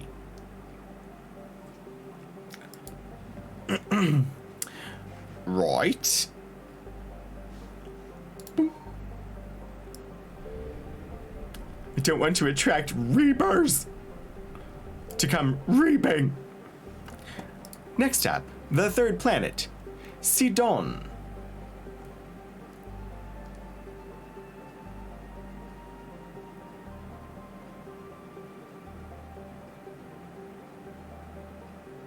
Sorry, I'm very distracted by the artwork on this one. It's pretty, but it almost seems like there's no atmosphere at all, and that this is all geoform. A large terrestrial planet with wide, cold deserts, Sidon has a trace atmosphere that is principally carbon monoxide. Alliance planners found its gravity agreeable, however, and built a small domed research facility on the planet in the 2160s. The project was classified until recently, when Blue Sun's mercenaries, who allegedly attacked the facility, were apprehended and brought to trial, revealing the facility's existence in open court. Eager to counter the negative publicity, Elysium investment firms now advertise that Sidon is free of military facilities and just minutes away from the Garden World, thanks to recent improvements in faster-than-light travel. Whether or not the marketing attracts development remains to be seen. Orbital distance 2.3 AU, orbital period 3.5 Earth years, radius 7,645 kilometers, day length 31.6 Earth hours, atmospheric pressure trace, surface temperature minus 62 Celsius, and surface gravity 0.947 G.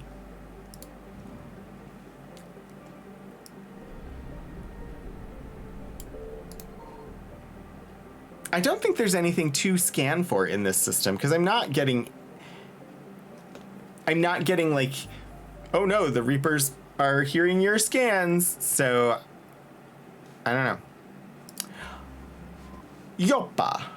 Joppa? I don't know. A modestly sized hydrogen-helium Jovian planet, Joppa is close enough and reflective enough to be seen in Elysium's night sky. It orbits in retrograde, possibly indicating that it was an extrasolar capture. Human and alien consortiums compete fiercely for the rights to gather helium-3 from the planet. Since Elysium's favorable position along trade routes means high profits. Orbital distance 4.4 AU, orbital period 9.2 Earth years, radius 58,415 kilometers, day length 8.7 Earth hours. Did you all see the some of the latest news out of the Jellicle-Wellicle Space Telescope? Jelliscope-Welliscope Space Telescope. They have apparently confirmed now a trinary system, where there are two very big stars that orbit one another, and then a third, even bigger star that orbits those two.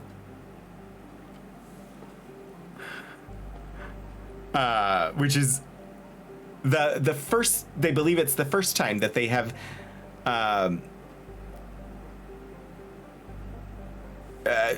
confirmed a trinary system.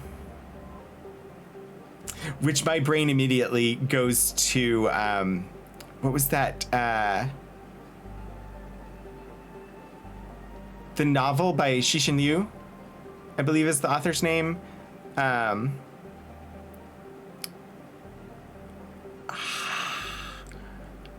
Oh, come on, brain. Brain, what are you doing? Give me title.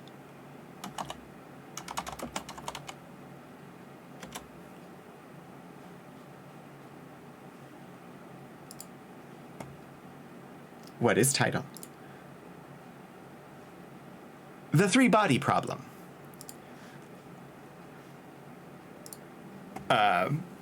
Which was actually a really good novel. That whole trilogy was good. I listened to it on audiobook.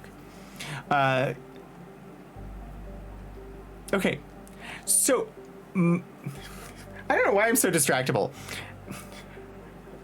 I look at the name of this planet, and my initial pronunciation is Jalad. But it's also potentially Gilead, which makes me think of The Handmaid's Tale. The largest object in the Klein Belt, Jalad is a stony dwarf planet of rock and ice, mined for its nickel. It is notable for a recent collision with another asteroid. Okay, you just said it was a dwarf planet, and then you implied it was an asteroid in the same sentence. The residents had several weeks of advanced warning and set up recording devices before they evacuated the planet. After selling footage of the asteroid strike to extranet news corporations, the residents found they were now somewhat famous, as well as a little bit wealthier than before. Of the 221 residents, all but 25 proceeded to leave the nickel business. Colony founded 2180, population 25, capital Ephesus. Orbital distance 8.7 AU, orbital period 25.7 Earth years, radius 2,102 kilometers, day length 24.7 Earth hours, atmospheric pressure trace, surface temperature minus 164 Celsius, surface gravity 0.315 G.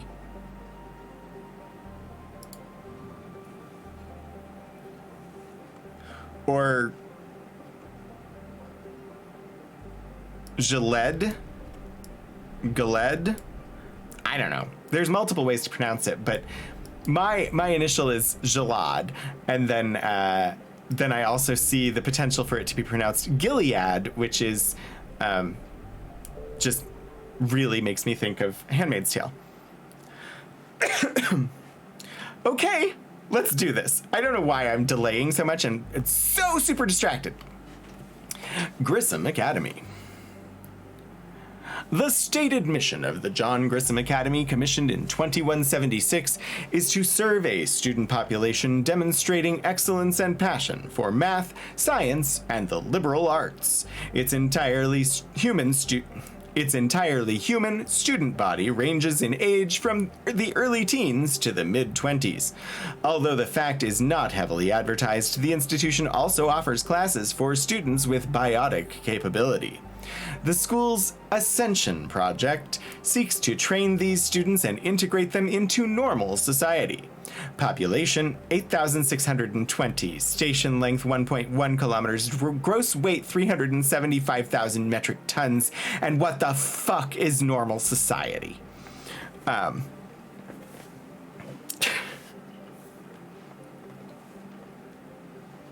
Train these students and integrate them into normal society. There is no such fucking thing as normal society.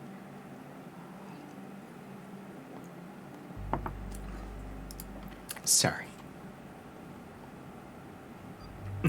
Does not belong in normal society. This is true, I don't.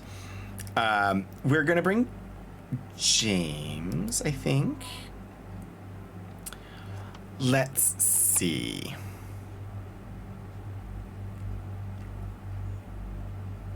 saving kids. Kids who potentially have biotic abilities. I really feel like I should probably bring Liara. I definitely want to bring James. I feel like I should bring Liara. I definitely feel like we should bring Kaidan. I would love to see how EDI reacts.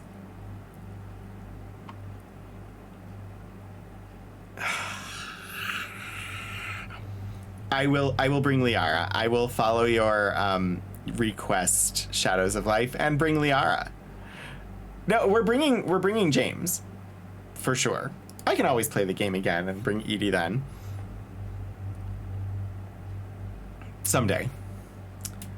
Weapon loadout. I think we are fine. I haven't made any like weapon upgrades or anything, so I think we're good on weapon loadout.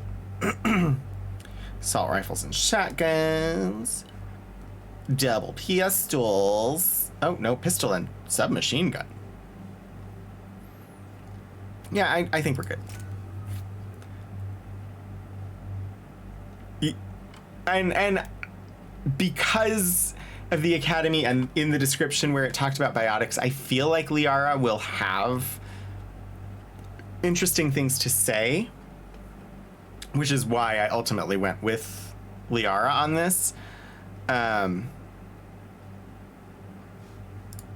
more points. Yeah, okay, that's fine. And I'm just gonna let it do auto because I've been taking so much time doing everything today. I'm really slow today. I'm sorry. There's the folks who answered Joker. this call. Cerberus Cruiser. At least a dozen fighters on blockade duty. Too many for us in a straight-up fight. They must want this place bad. Receiving incoming transmission. Let's hear it. SSV Normandy. This is Kaylee Sanders, Director of Grissom Academy. We need immediate assistance. That's what we're here for. They're after my students. Why? Why are they after the students? I know. They've taken control of our docking base. Any alternatives? There's an auxiliary cargo port I could probably open. Space jump! We'll come in by shuttle and get your students out of there. Oh, shuttle. Okay. Joe, can you give me a diversion? Oh boy, can I? I thought we were gonna like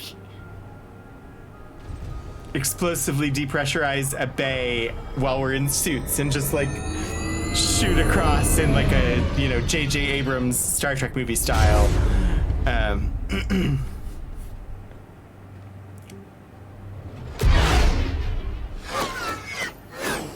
Oh, also they found pockets of stable habitable temperature zones on Luna.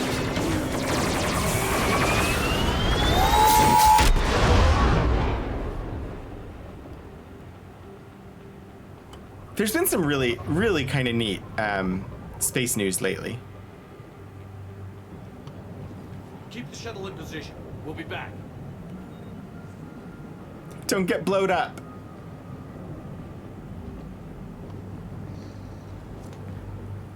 Or James will be mad at me because James is 110% totally in love with you. He doesn't know it. You don't know it. The game will never pay it off, but it's 100% true. Journal updated. Grissom Academy emergency evacuation. Are you both ready? Is everybody here? Commander, I'm locked in a server room around the corner. Cerberus troops are trying to get in. Is everybody ready?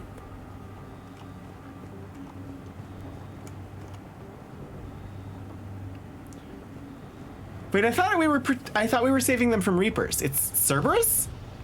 Was I not paying close enough attention? I mean,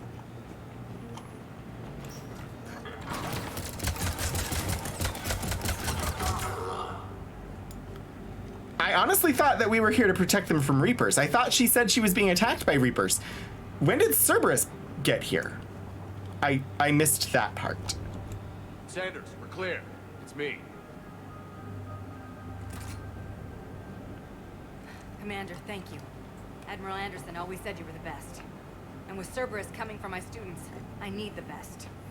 How many of you are there? Fewer than 20. Most were sent home when word of the Reaper invasion spread. But a few volunteered to stay. Some are prototyping tech for the Alliance. Others are biotics. They've been training for military operations, working together as biotic artillery. You said something about Admiral Anderson. Yes, we met, God, it's been 20 years ago when he was a Spectre candidate. I was there when Saren betrayed him. David saved my life that day.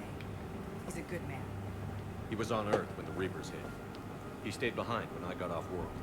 I hadn't heard. We've been cut off from most news. He's alive? Alive and fighting. He's currently leading the resistance movement. Good. If we get out of here... well, just tell him to stay alive. A few months knocking over practice dummies can't prepare your students for war. Agreed, but the Alliance needs every resource it can get. And our students are unique resources. Gotcha, Mobius. How could we say no with the entire galaxy falling apart? Hang on. I've been trying to get communications working. This is Stromberg. There are students trapped in Orion Hall. Cerberus has us boxed in. They're closing fast. Damn it. Orion Hall? Back out the door and down the hallway. I can get the door open. I'll bring them back here and we'll make a run for the shuttle. Thank you, Commander. I'll stay put. With luck, I can regain control of some of our systems.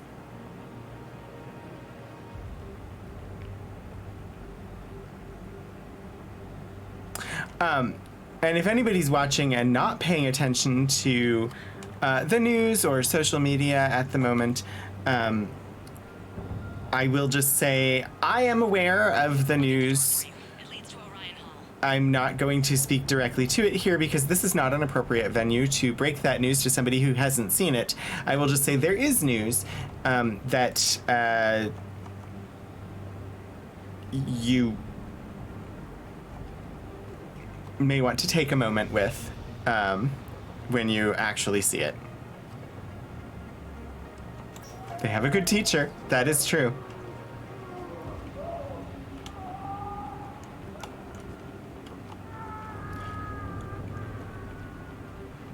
I don't like that screaming.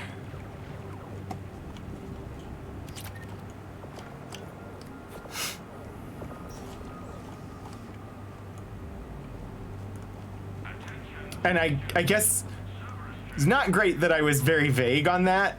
I don't want to, like, it's not like super bad political news or anything like that. There's something else that generally not good to, like, pop into people's streams and drop news like this. So I'm just not going to drop it because it came out while I was streaming and many of you probably haven't seen it yet.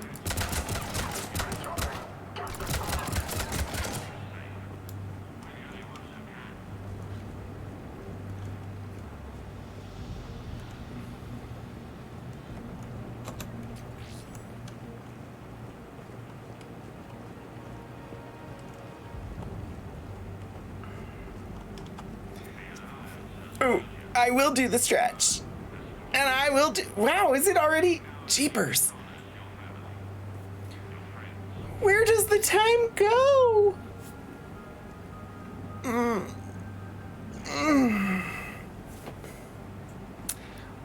Hydration.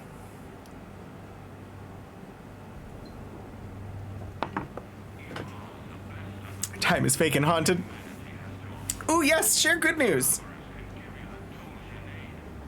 Okay. Hello, Biotic Boy. Biotic Bowie. Interesting. Riley Bellarmine. Bellarmine. Today is National Orgasm Day. Interesting.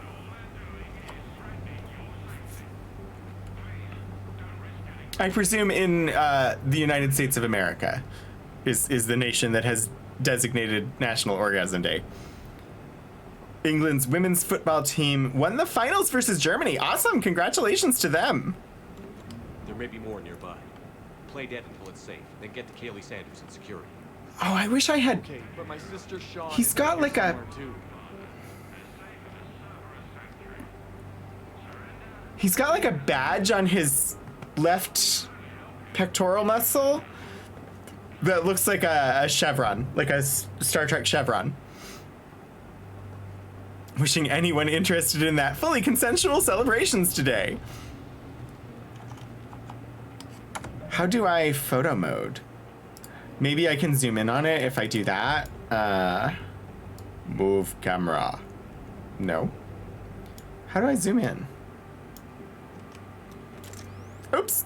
I didn't mean to actually take that photo. I thought there was a... Okay, it's the Alliance symbol. It's just the way it caught. And it does kind of look like a Starfleet chevron. I mean, it's not, but it's kind of the same shape. Oh, I just want to exit photo mode. Okay, there we go.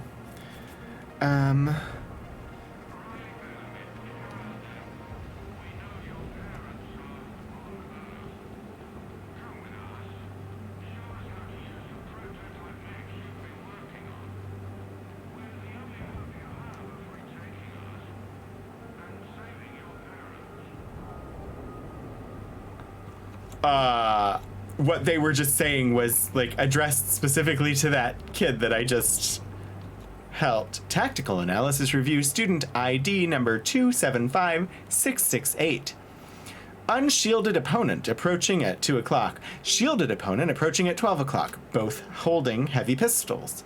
Most effective way to take them down. You chose Shockwave. Correct answer, Singularity followed by Warp. Instructor comments, Shockwave inadequate against shielded enemy. Your barrier would hold long enough against heavy pistols for a Singularity to catch both. Warp on the unstable biotic field created by the Singularity results in an explosion neutralizing both enemies. What? Beltane is for all kinds of things.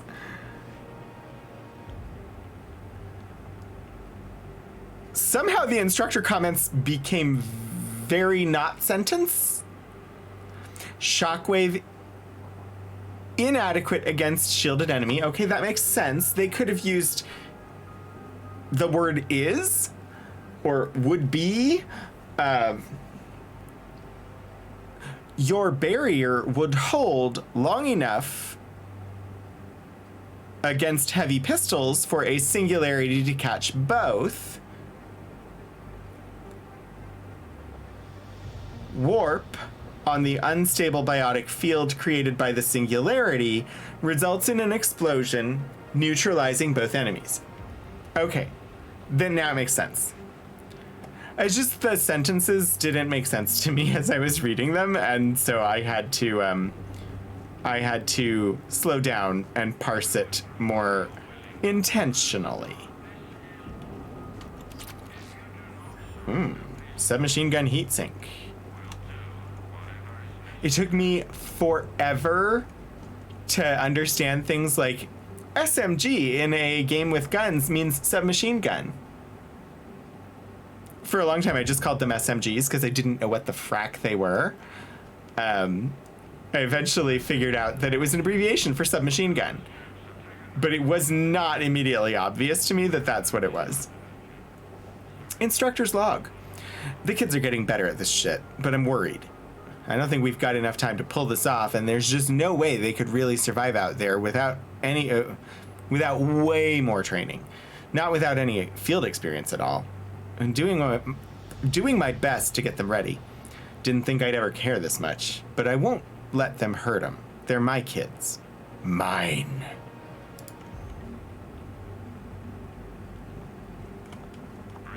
Happy almost Lamas Lonasa.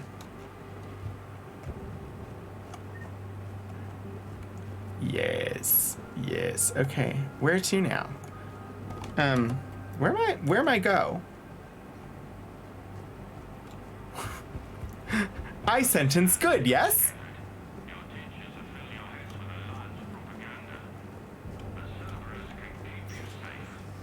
is I go this way? I has not been go this way before. No?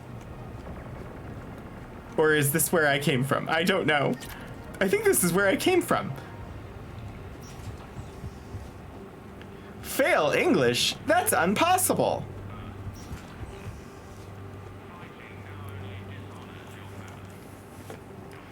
I'm sure Ron Stoppable could fail English.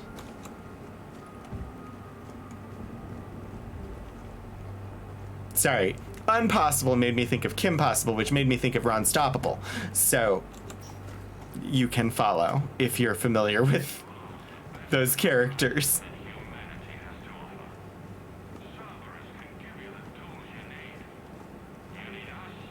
I would totally run across this couch if I could jump. English would have to have rules before you could fail it. Yes and no. I'm fairly certain that a professor purporting to teach English would happily fail you regardless of the lack of rules. I do too, Adventures of Tony. Oh, hi there. I was distracted by Twitch chat. Can you all go back to wherever you were and then we'll start again, maybe? Oh, is that a no? I mean, it's totally fine if you feel like this party needs to continue. It's fine. I understand. You're invested in having this party be a thing that happens right now.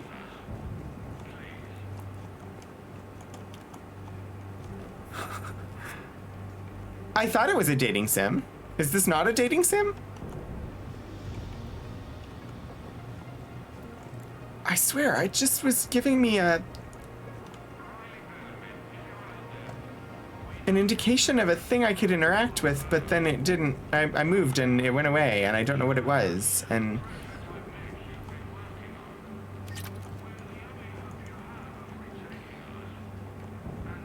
do not want to grade papers based on English language in order to teach Victorian poetry and children's fiction. And yet, you've also ended up having to deal with a collection that includes Victorian poetry and children's fiction. Generator, go on.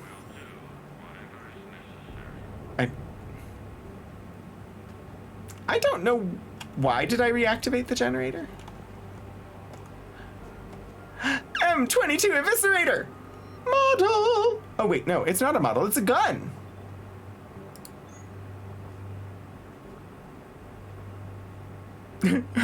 Mass Effect dating sim is just Dragon Age?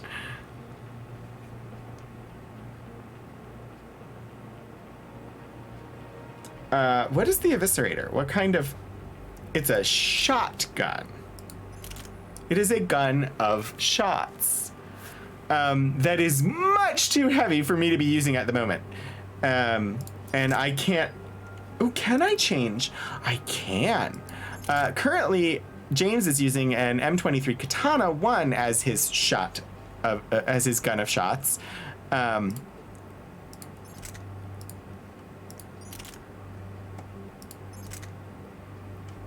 Fire rate would go up slightly.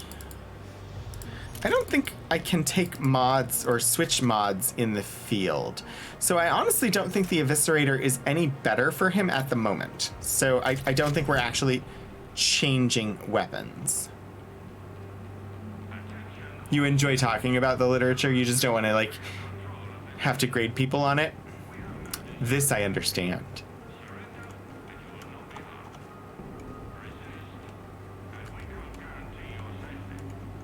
Resist, and we can't guarantee your safety, which is double speak for resist, and we will actively try to harm your safety.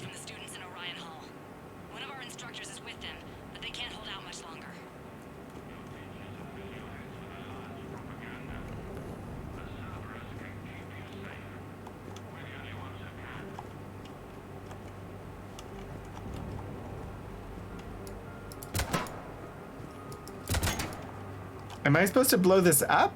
It's got a target.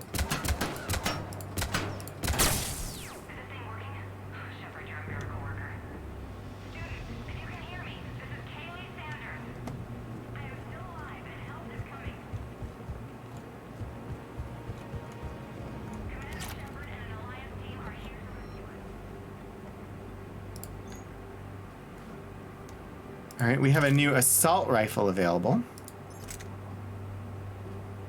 Capacity and fire rate go up significantly with that. So does weight. And I can't put mods on it right now, and the mods would address the weight, but it doesn't appear to be possible to change the mods in the field. So I think we stick with the Avenger for now, and we will just have to look at how we get the Matic as part of our loadout for the next mission. The security station near the room where we had Holly's birthday party. Goddess, she's bleeding. Shepard, we need to help her. Sean, can you hear me? I saved your brother. He's with Kaylee Sanders at security. Can you get to her? Yeah. I just need to rest for a minute. Thank you.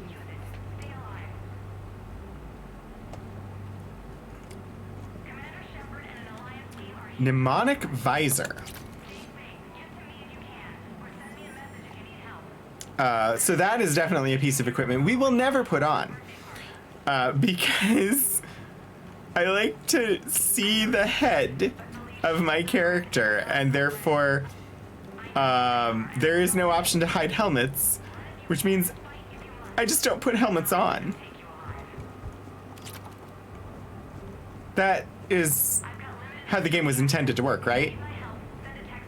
They put helmets in there to be completely ignored.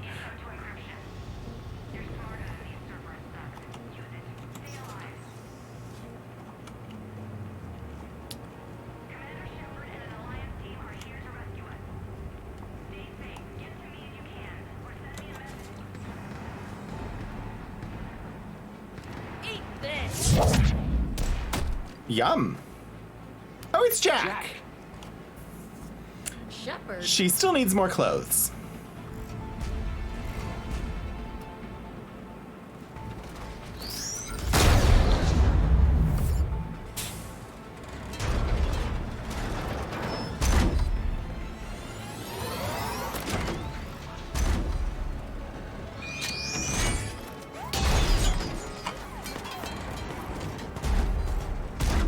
Everyone get down. This thing's out of your league. Shepard, keep it off us. Yeah, Jack really needs more clothes. We need to protect them.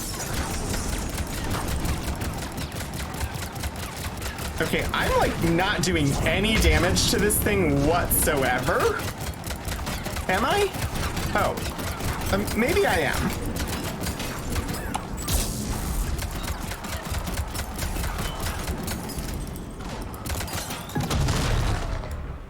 Come on.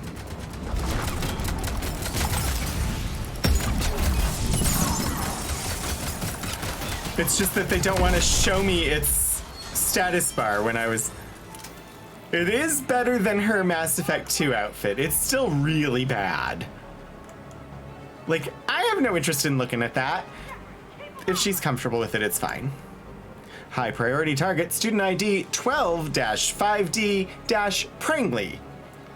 Status, capture priority Alpha. Bring back alive at all costs. Vital retrieval subject due to high-level biotic abilities paired with high leadership testing scores. Considered prime candidate for indoctrination and high-level enhancements for subsequent long-term infiltration relocation. My problem is less that Jack wears that, and more that I don't know that Jack, the character, would choose to wear that. It's just what the game developers chose to put Jack in order to serve the male gaze. The heterosexual male gaze, to be precise.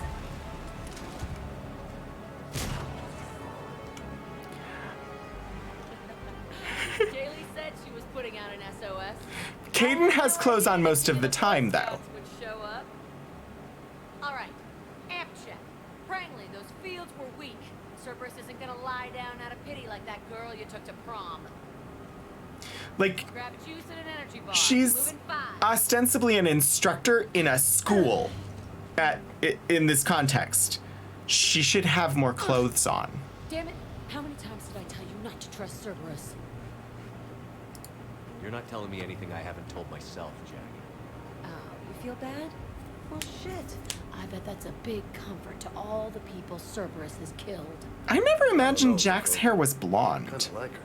Okay, right now, all I care about is getting my guys out of here. Your guys?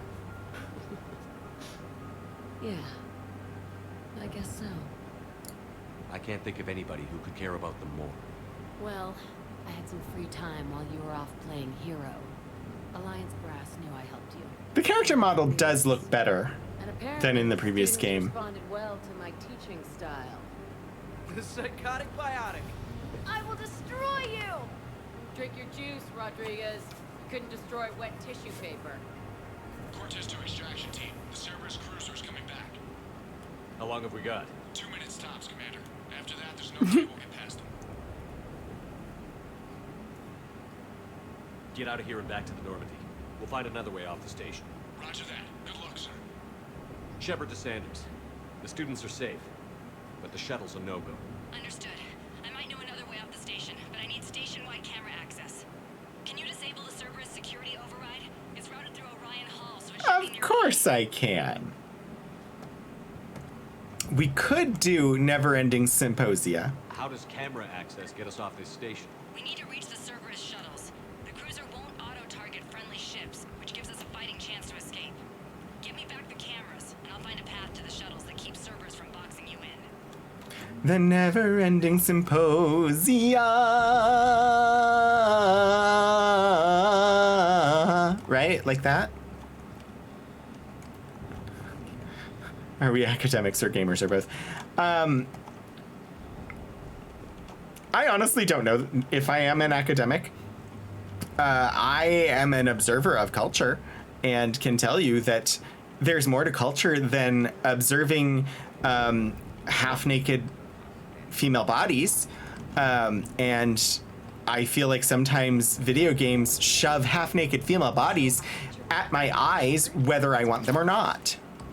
And I find that insulting and frustrating. Insulting to me as a video game player, as to presume that I have no higher appreciation of anything, and that I would be so base as to desire to ogle half-naked human female forms all of the time, but also insulting to women and people who possess feminine-shaped bodies, to presume that they are nothing but objects to be observed by people with lustful gazes. Maybe that makes me an academic. I don't know.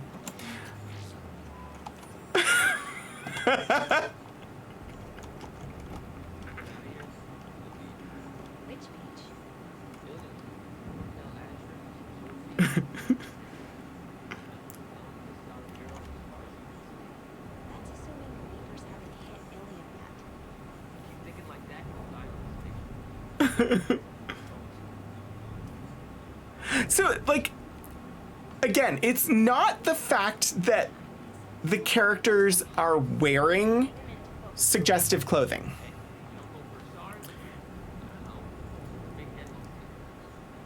I will always fight for the right for people to wear the clothing that they are comfortable in. And if somebody wants to wear extremely flattering, in their opinion, sexually suggestive clothing, I don't have a problem with that.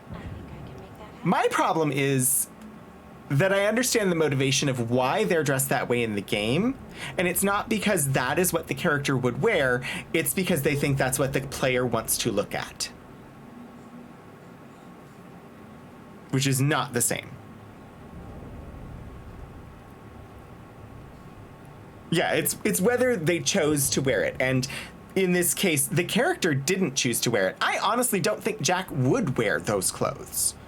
given her past and the trauma she's experienced and the objectification that she was put through, I don't think she would wear those clothes. I think she would probably, as a trauma response, be much more likely to wear clothing that was much less revealing, thereby helping to make her less of a target for the type of people that abused her previously. I don't know. That's just my assumption of what might happen based on what she went through. But in this game, it is like 99.9% of the feminine bodies are dressed similarly to that. You look at Miranda, who has a fully clothed form, but it's a skin-tight outfit. It is 7 of 9 when first introduced. And that's what I have a problem with. I can't believe you and our teacher work together. With both of you here, maybe we've got a chance. We'll be ready when you need us, Commander. You don't want to talk? Of course not. I can talk to the 2 white kids, but not to the black kid. I honestly don't know if they even put thought into that, but it was the first thing I noticed, was I can talk to the 2 white kids. I can't talk to any of the students of color. Oh yeah, if we could just have all of the characters in the game completely naked, then, you know, then that's fine. Because then at least they're all equal.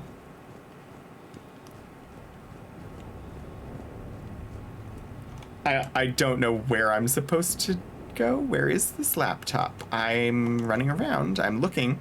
I honestly didn't know that I was going to do a rant on objectification of feminine bodies in video games as part of today's stream. Cerberus camera control.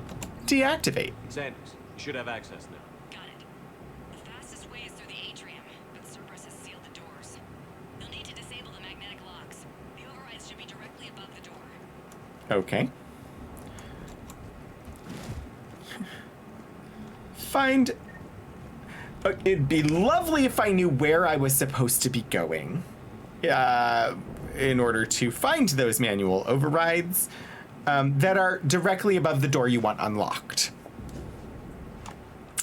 It'd be lovely if I knew which door you want unlocked. Apparently not this one. I'm pushing the button that's supposed to tell me where to go. It's not telling me where to go. Hey, let me know when we've got a new way off this station. How are the students handling the war? How do you think? They're a bunch of teenagers. Until a few months ago, their biggest concern was getting laid. You don't think they're ready for war? I don't think they have a choice.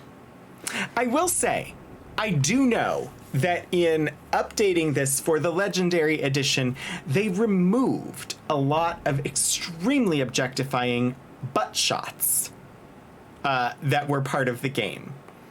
I do know that those were taken out, and it was somewhat of a controversy. So they do know that this game was over-sexualized. And did what they could to address that without completely starting from scratch. So, all this talk about biotic artillery strikes. It's great in theory. Maybe they'll get it together once they've seen some action. But They'd be better off as support. Put them in the back ranks, helping with barriers and shit. I don't know. have you told them that? No. They need me to believe in them. I did pick up a few things listening to your damn speeches. I have to say, Jack, you look good. Yeah, well, maybe some of your attitude rubbed off on me.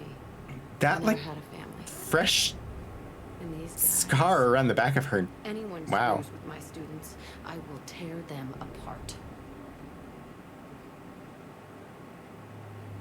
Yeah, I just really feel like the clothing she's wearing is with the extreme revealiness of the front of it, just doesn't mesh with the personality I'm getting from her. What's so valuable about these students? Biotically, I mean. Well, what's scarier than a pissed-off biotic attacker? A whole bunch of them working together. It's like a biotic artillery strike. Any asshole gets in our way, we rip him to shreds.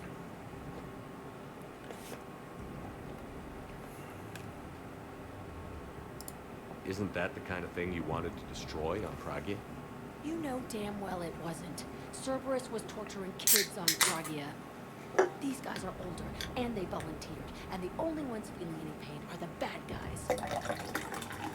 Sure. Stay close. We'll get you out of here. Good. If I can figure out where the frack I'm supposed to go, we will indeed get you out of here. But as yet, I have no clue where they want me to go. I push the button that is supposed to tell me where to go. It does not mark a waypoint.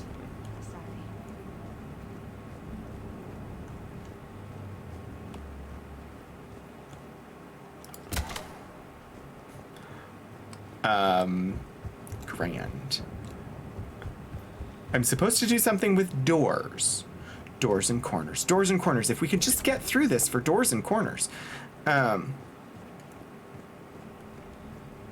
just mixed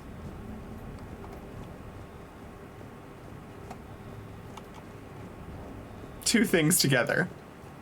Oh my gosh! Mobius Tempest, thank you so much for the 12-month resubscription! Welcome back for another month to the Rogues Gallery. It is honestly a wonderful pleasure having you here. I am always happy when I see you show up. Somehow I mixed the whole doors and corners thing with... If we can just get through Act 1 for newspapers and sardines? Anyway. Which is not putting it together. Oh my god, what is the... I love it. And my brain will not give me the name. What is the name? What is the name? What is the name of... Damn it, that play. Newspapers and Sardines. Why is my brain useless right now? Got it. Ooh, level up. Noise is off. Thank you, Elixir. Why my brain would not deliver the title of that play to me today, I do not know.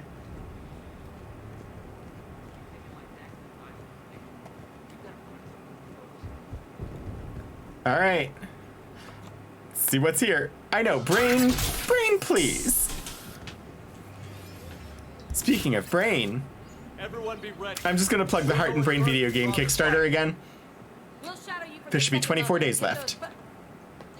Those guys from above. I like it. Keeps them safer, too.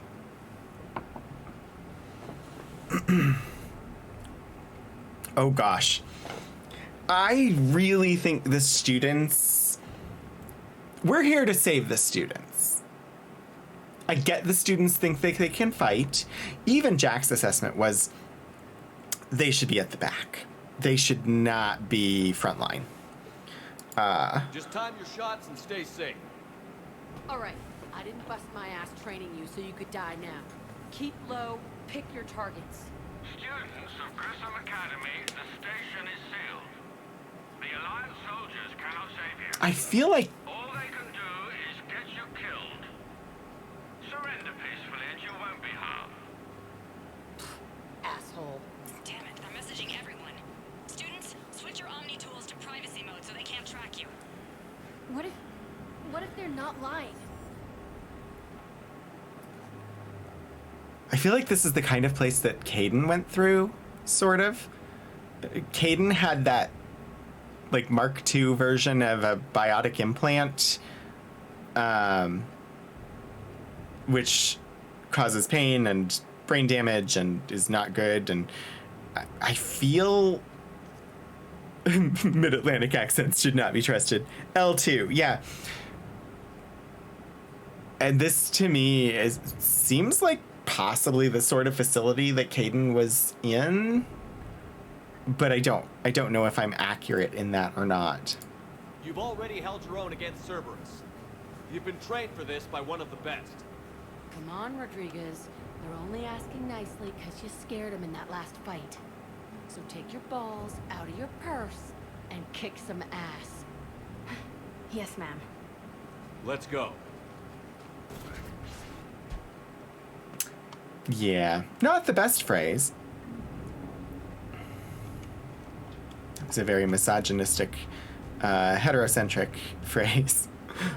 But then again, you know, like, my Shepherd has biotics. My Shepherd clearly has some sort of biotic implant, and given age and whatnot, should probably have been in a facility similar to the one Kaidan was in at the same time Kaidan was in it, and should probably have an L2 implant as well, just given their ages, right? But yet that's not part of his backstory, because they ignore the fact that my Shepherd has biotics, except for, like, actual gameplay like this. So, I don't know. Sorry, I love this game. I hope I'm not coming across like I don't like it. I'm really enjoying the game. I just have thoughts on, like, some of the problems that it has. I'm gonna shoot your feet. I'm gonna shoot your feet. Ha ha. Oh, must you? I was having fun. Eat ice.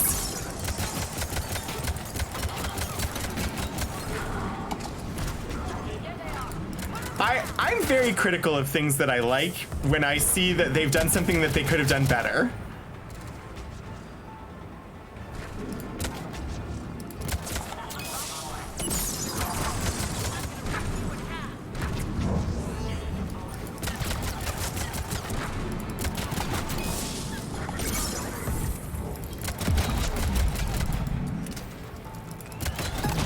Ouch.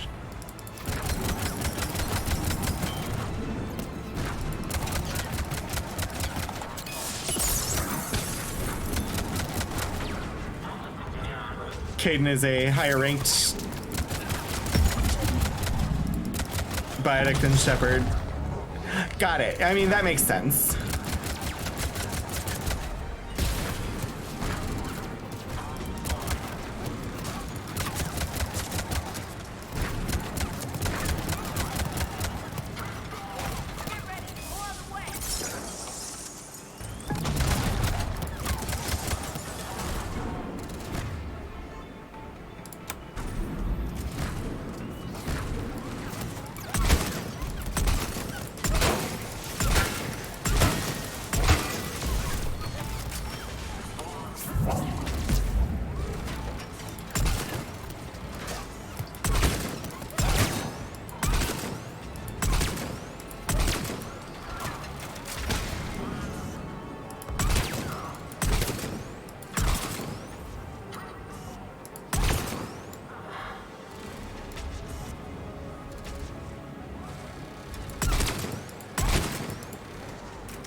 I don't have the all clear. Who else is there? Oh, that's Jack up there.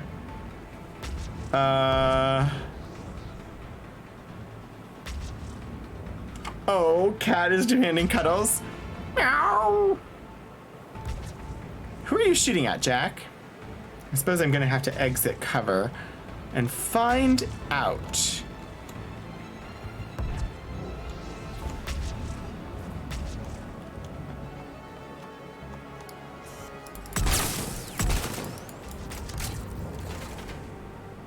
Hi. Was somebody just shooting at me?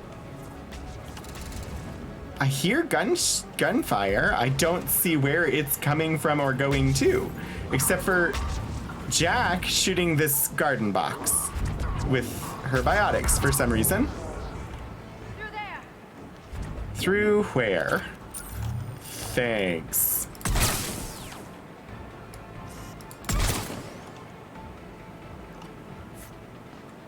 I honestly don't know if I'm supposed to destroy those generators or reactivate them or what. Behind the tree upper balcony.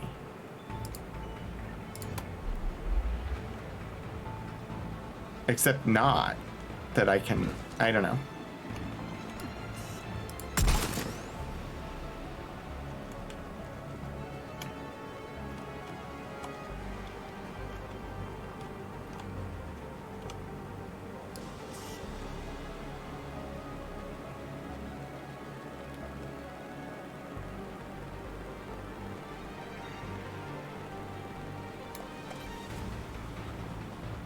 I don't know. Whatever. There's a door I can go through, though. Like, why would I want to reactivate this? Alright, so I'm trying to go to these Cerberus shuttles. Can I go across here? I don't think I can. Yeah, I have to go through the doorway. Is there anything to pick up over there? Must loot! Is loot? Is loot our crate? I can't go up there, apparently. Okay, it's fine.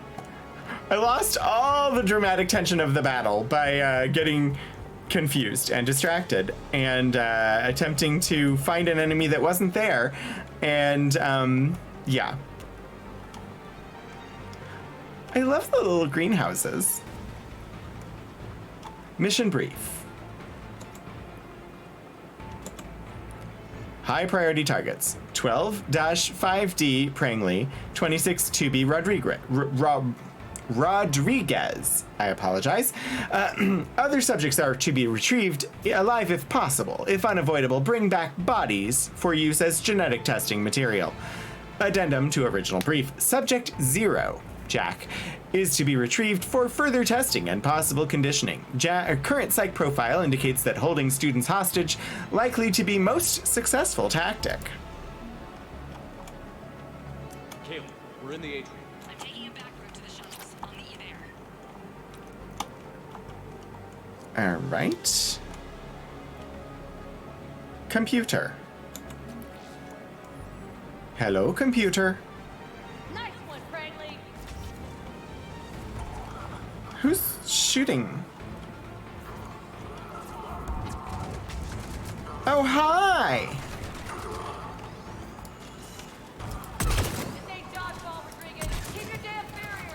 I think it is dodgeball, but you know, maybe not for the kids. But it sure feels like dodgeball to me.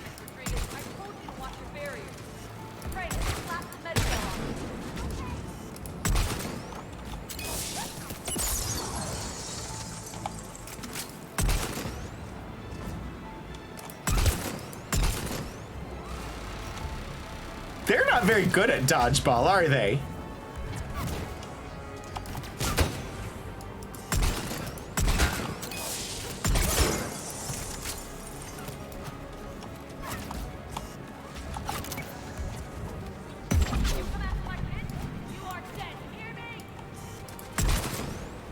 If you can dodge a sniper bullet, then you probably have biotics.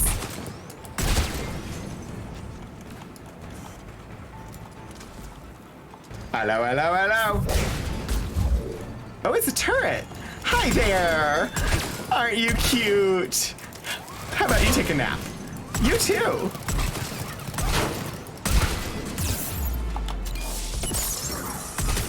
Chill out.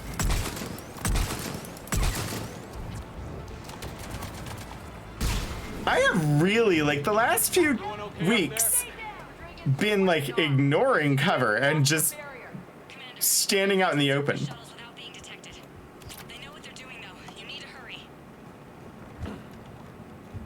I know, like, you're supposed to, like, use the cover mechanics and such. The past few weeks, though, in this game, I've just been ignoring all of that and just standing out in the open and shooting things. It's been fun. Thankfully, I've survived.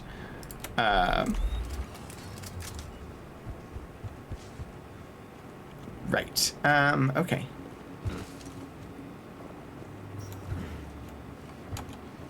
Yeah. Cerberus shuttles. Sadly, they are not shaped like a dog. They're just shuttles owned by an organization called Cerberus. Oh, speaking of Cerberus, if anybody doesn't already own it and is interested in getting it, I did see somebody in one of my Discords observed that Hades is apparently 40% off in the Steam store this weekend.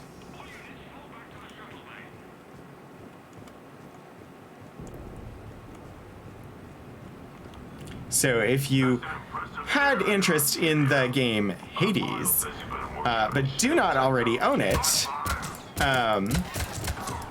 this might be a good time to get it.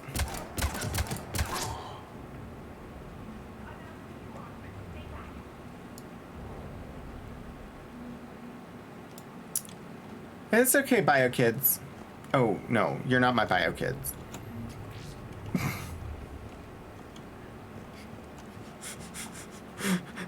That has a different meaning than what I had intended it to be. Yeah, I haven't played it either. I've watched, and it tends to, like, it just looks like a game that is not the style of game that I would normally play, but it's also supposed to be really good, and so I'm tempted, but also, like, if I bought it, I'm not sure I would ever open it. £11.69 right now? Nice.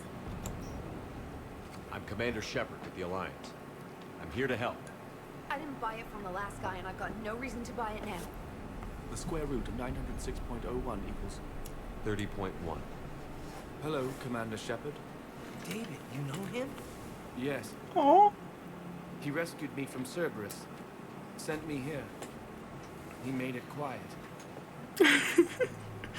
Overuse of Cerberus antibiotics. You did a great job. Indeed. Safe. The biotic students are up. That deserves Stay points. close. They'll get you out of here. Okay. Thanks.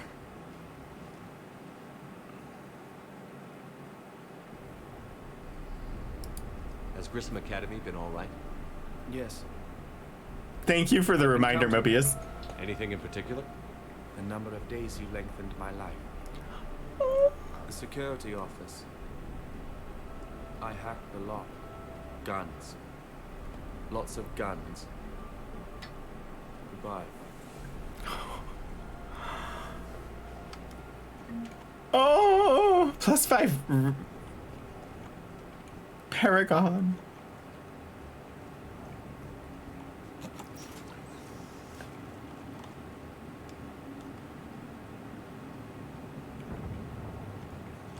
Wrapped in plastic. It honestly looked like spiderweb when I came in, and it was sort of disturbing. M96 Matic. I'm just gonna continue. Sniper rifle piercing mod. When do I get my photon torpedo mod? Or my quantum torpedo mod? Attention, please. Grissom Academy may be attacked by Klingons in a magic boat. Be prepared to raid in approximately 10 minutes. Thank you, Lord Portico, or Sword Portico, who is my photon torpedo mod. I've got to find somewhere there's going to be an upgrade to make Lord Portico into a quantum torpedo mod. There's got to be. Biotic amp schematics. Looks like schematics for amp interfaces. Not as good as what Oh, we but that already was one of have. the Still worth a look. Citadel quests.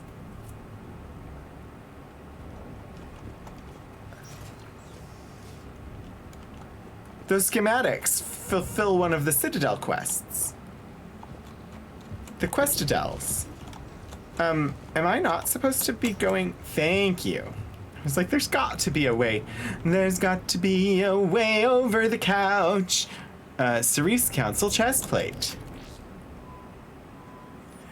I will save the game as instructed. Okay, saving Save game. I have not saved once since we got here to Grissom Academy.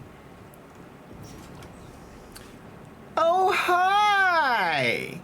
Oh, hi, after 7 months.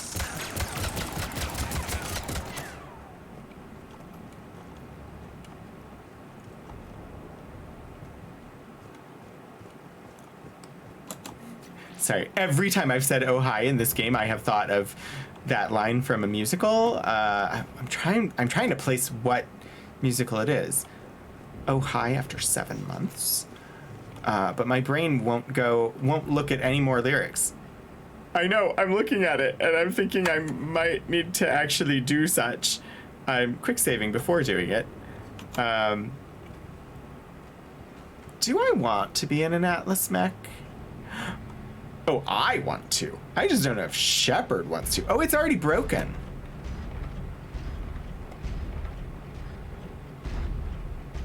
I can get out by pressing the left button. I can melee? That was, oh, gotcha. Okay, so those are guns. X is to get out, and F, as always, is to melee.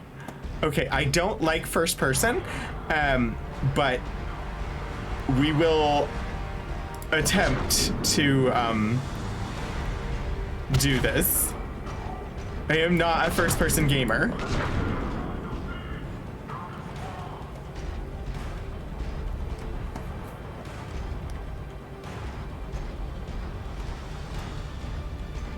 I got distracted by the vending machine again because I always want all the vending machines to like actually have actual like interactables. Hi there. Bye. There's the shuttle. Head over 2x2. Franklin, Rodriguez, stay close. I didn't know we were filling an arc. Watch my ass. You're behind me. Shouldn't you be watching it?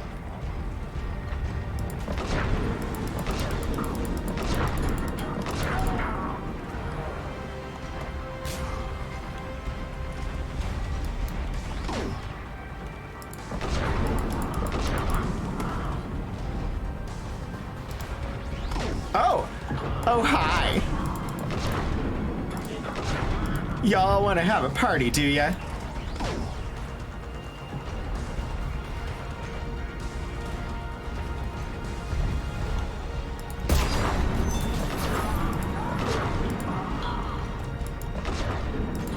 Oh, come on. Come on. I wish I had a black hole gun. That would be a lot of fun. A black hole gun. Somebody has a black hole gun. Look at all the freaking singularities. I guess that might be biotics. But still. In principle, biotic black hole is like a black hole gun. No? Ammo full. Hi there. Enjoy the missiles.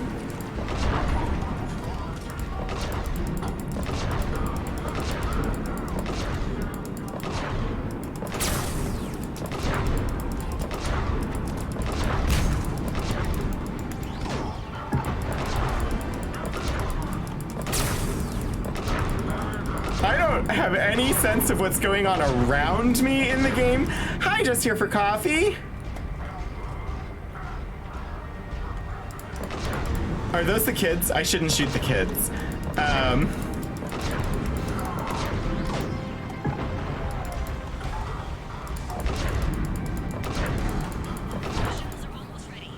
Yes, thank you. It's Rent.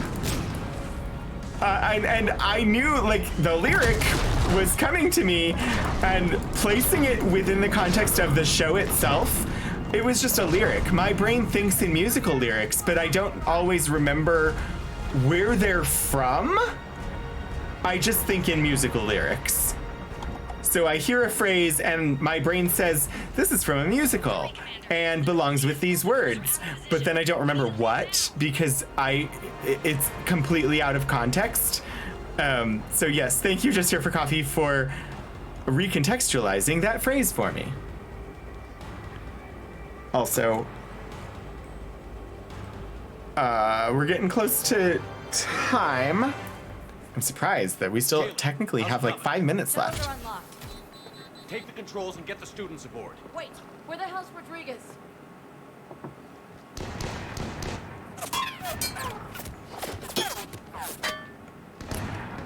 No!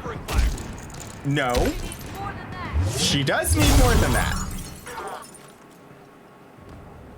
It's okay, Rodriguez. We got you.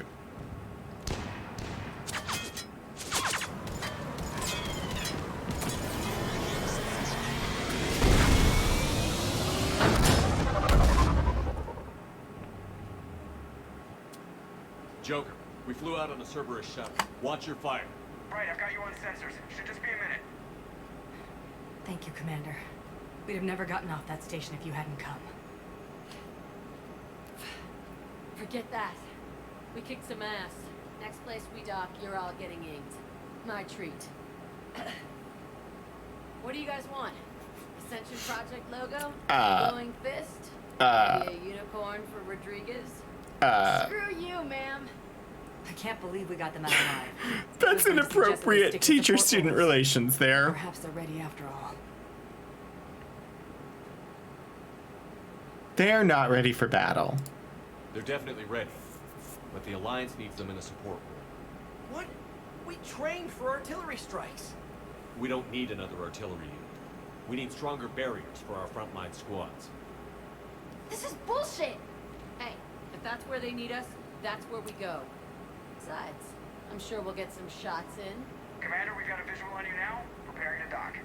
Hey, Jack, now that you're military, you gonna wear a uniform, or are you just getting the officer's bars tattooed on? Screw you, Flight Lieutenant. What the hell was that? Jack promised to watch your language in order to maintain the necessary professionalism we need from our teachers. What, does she have a swear jar or something? Because I bet if we empty that thing, we can afford another cruiser. Cover your ears, kids. Hey, Joker.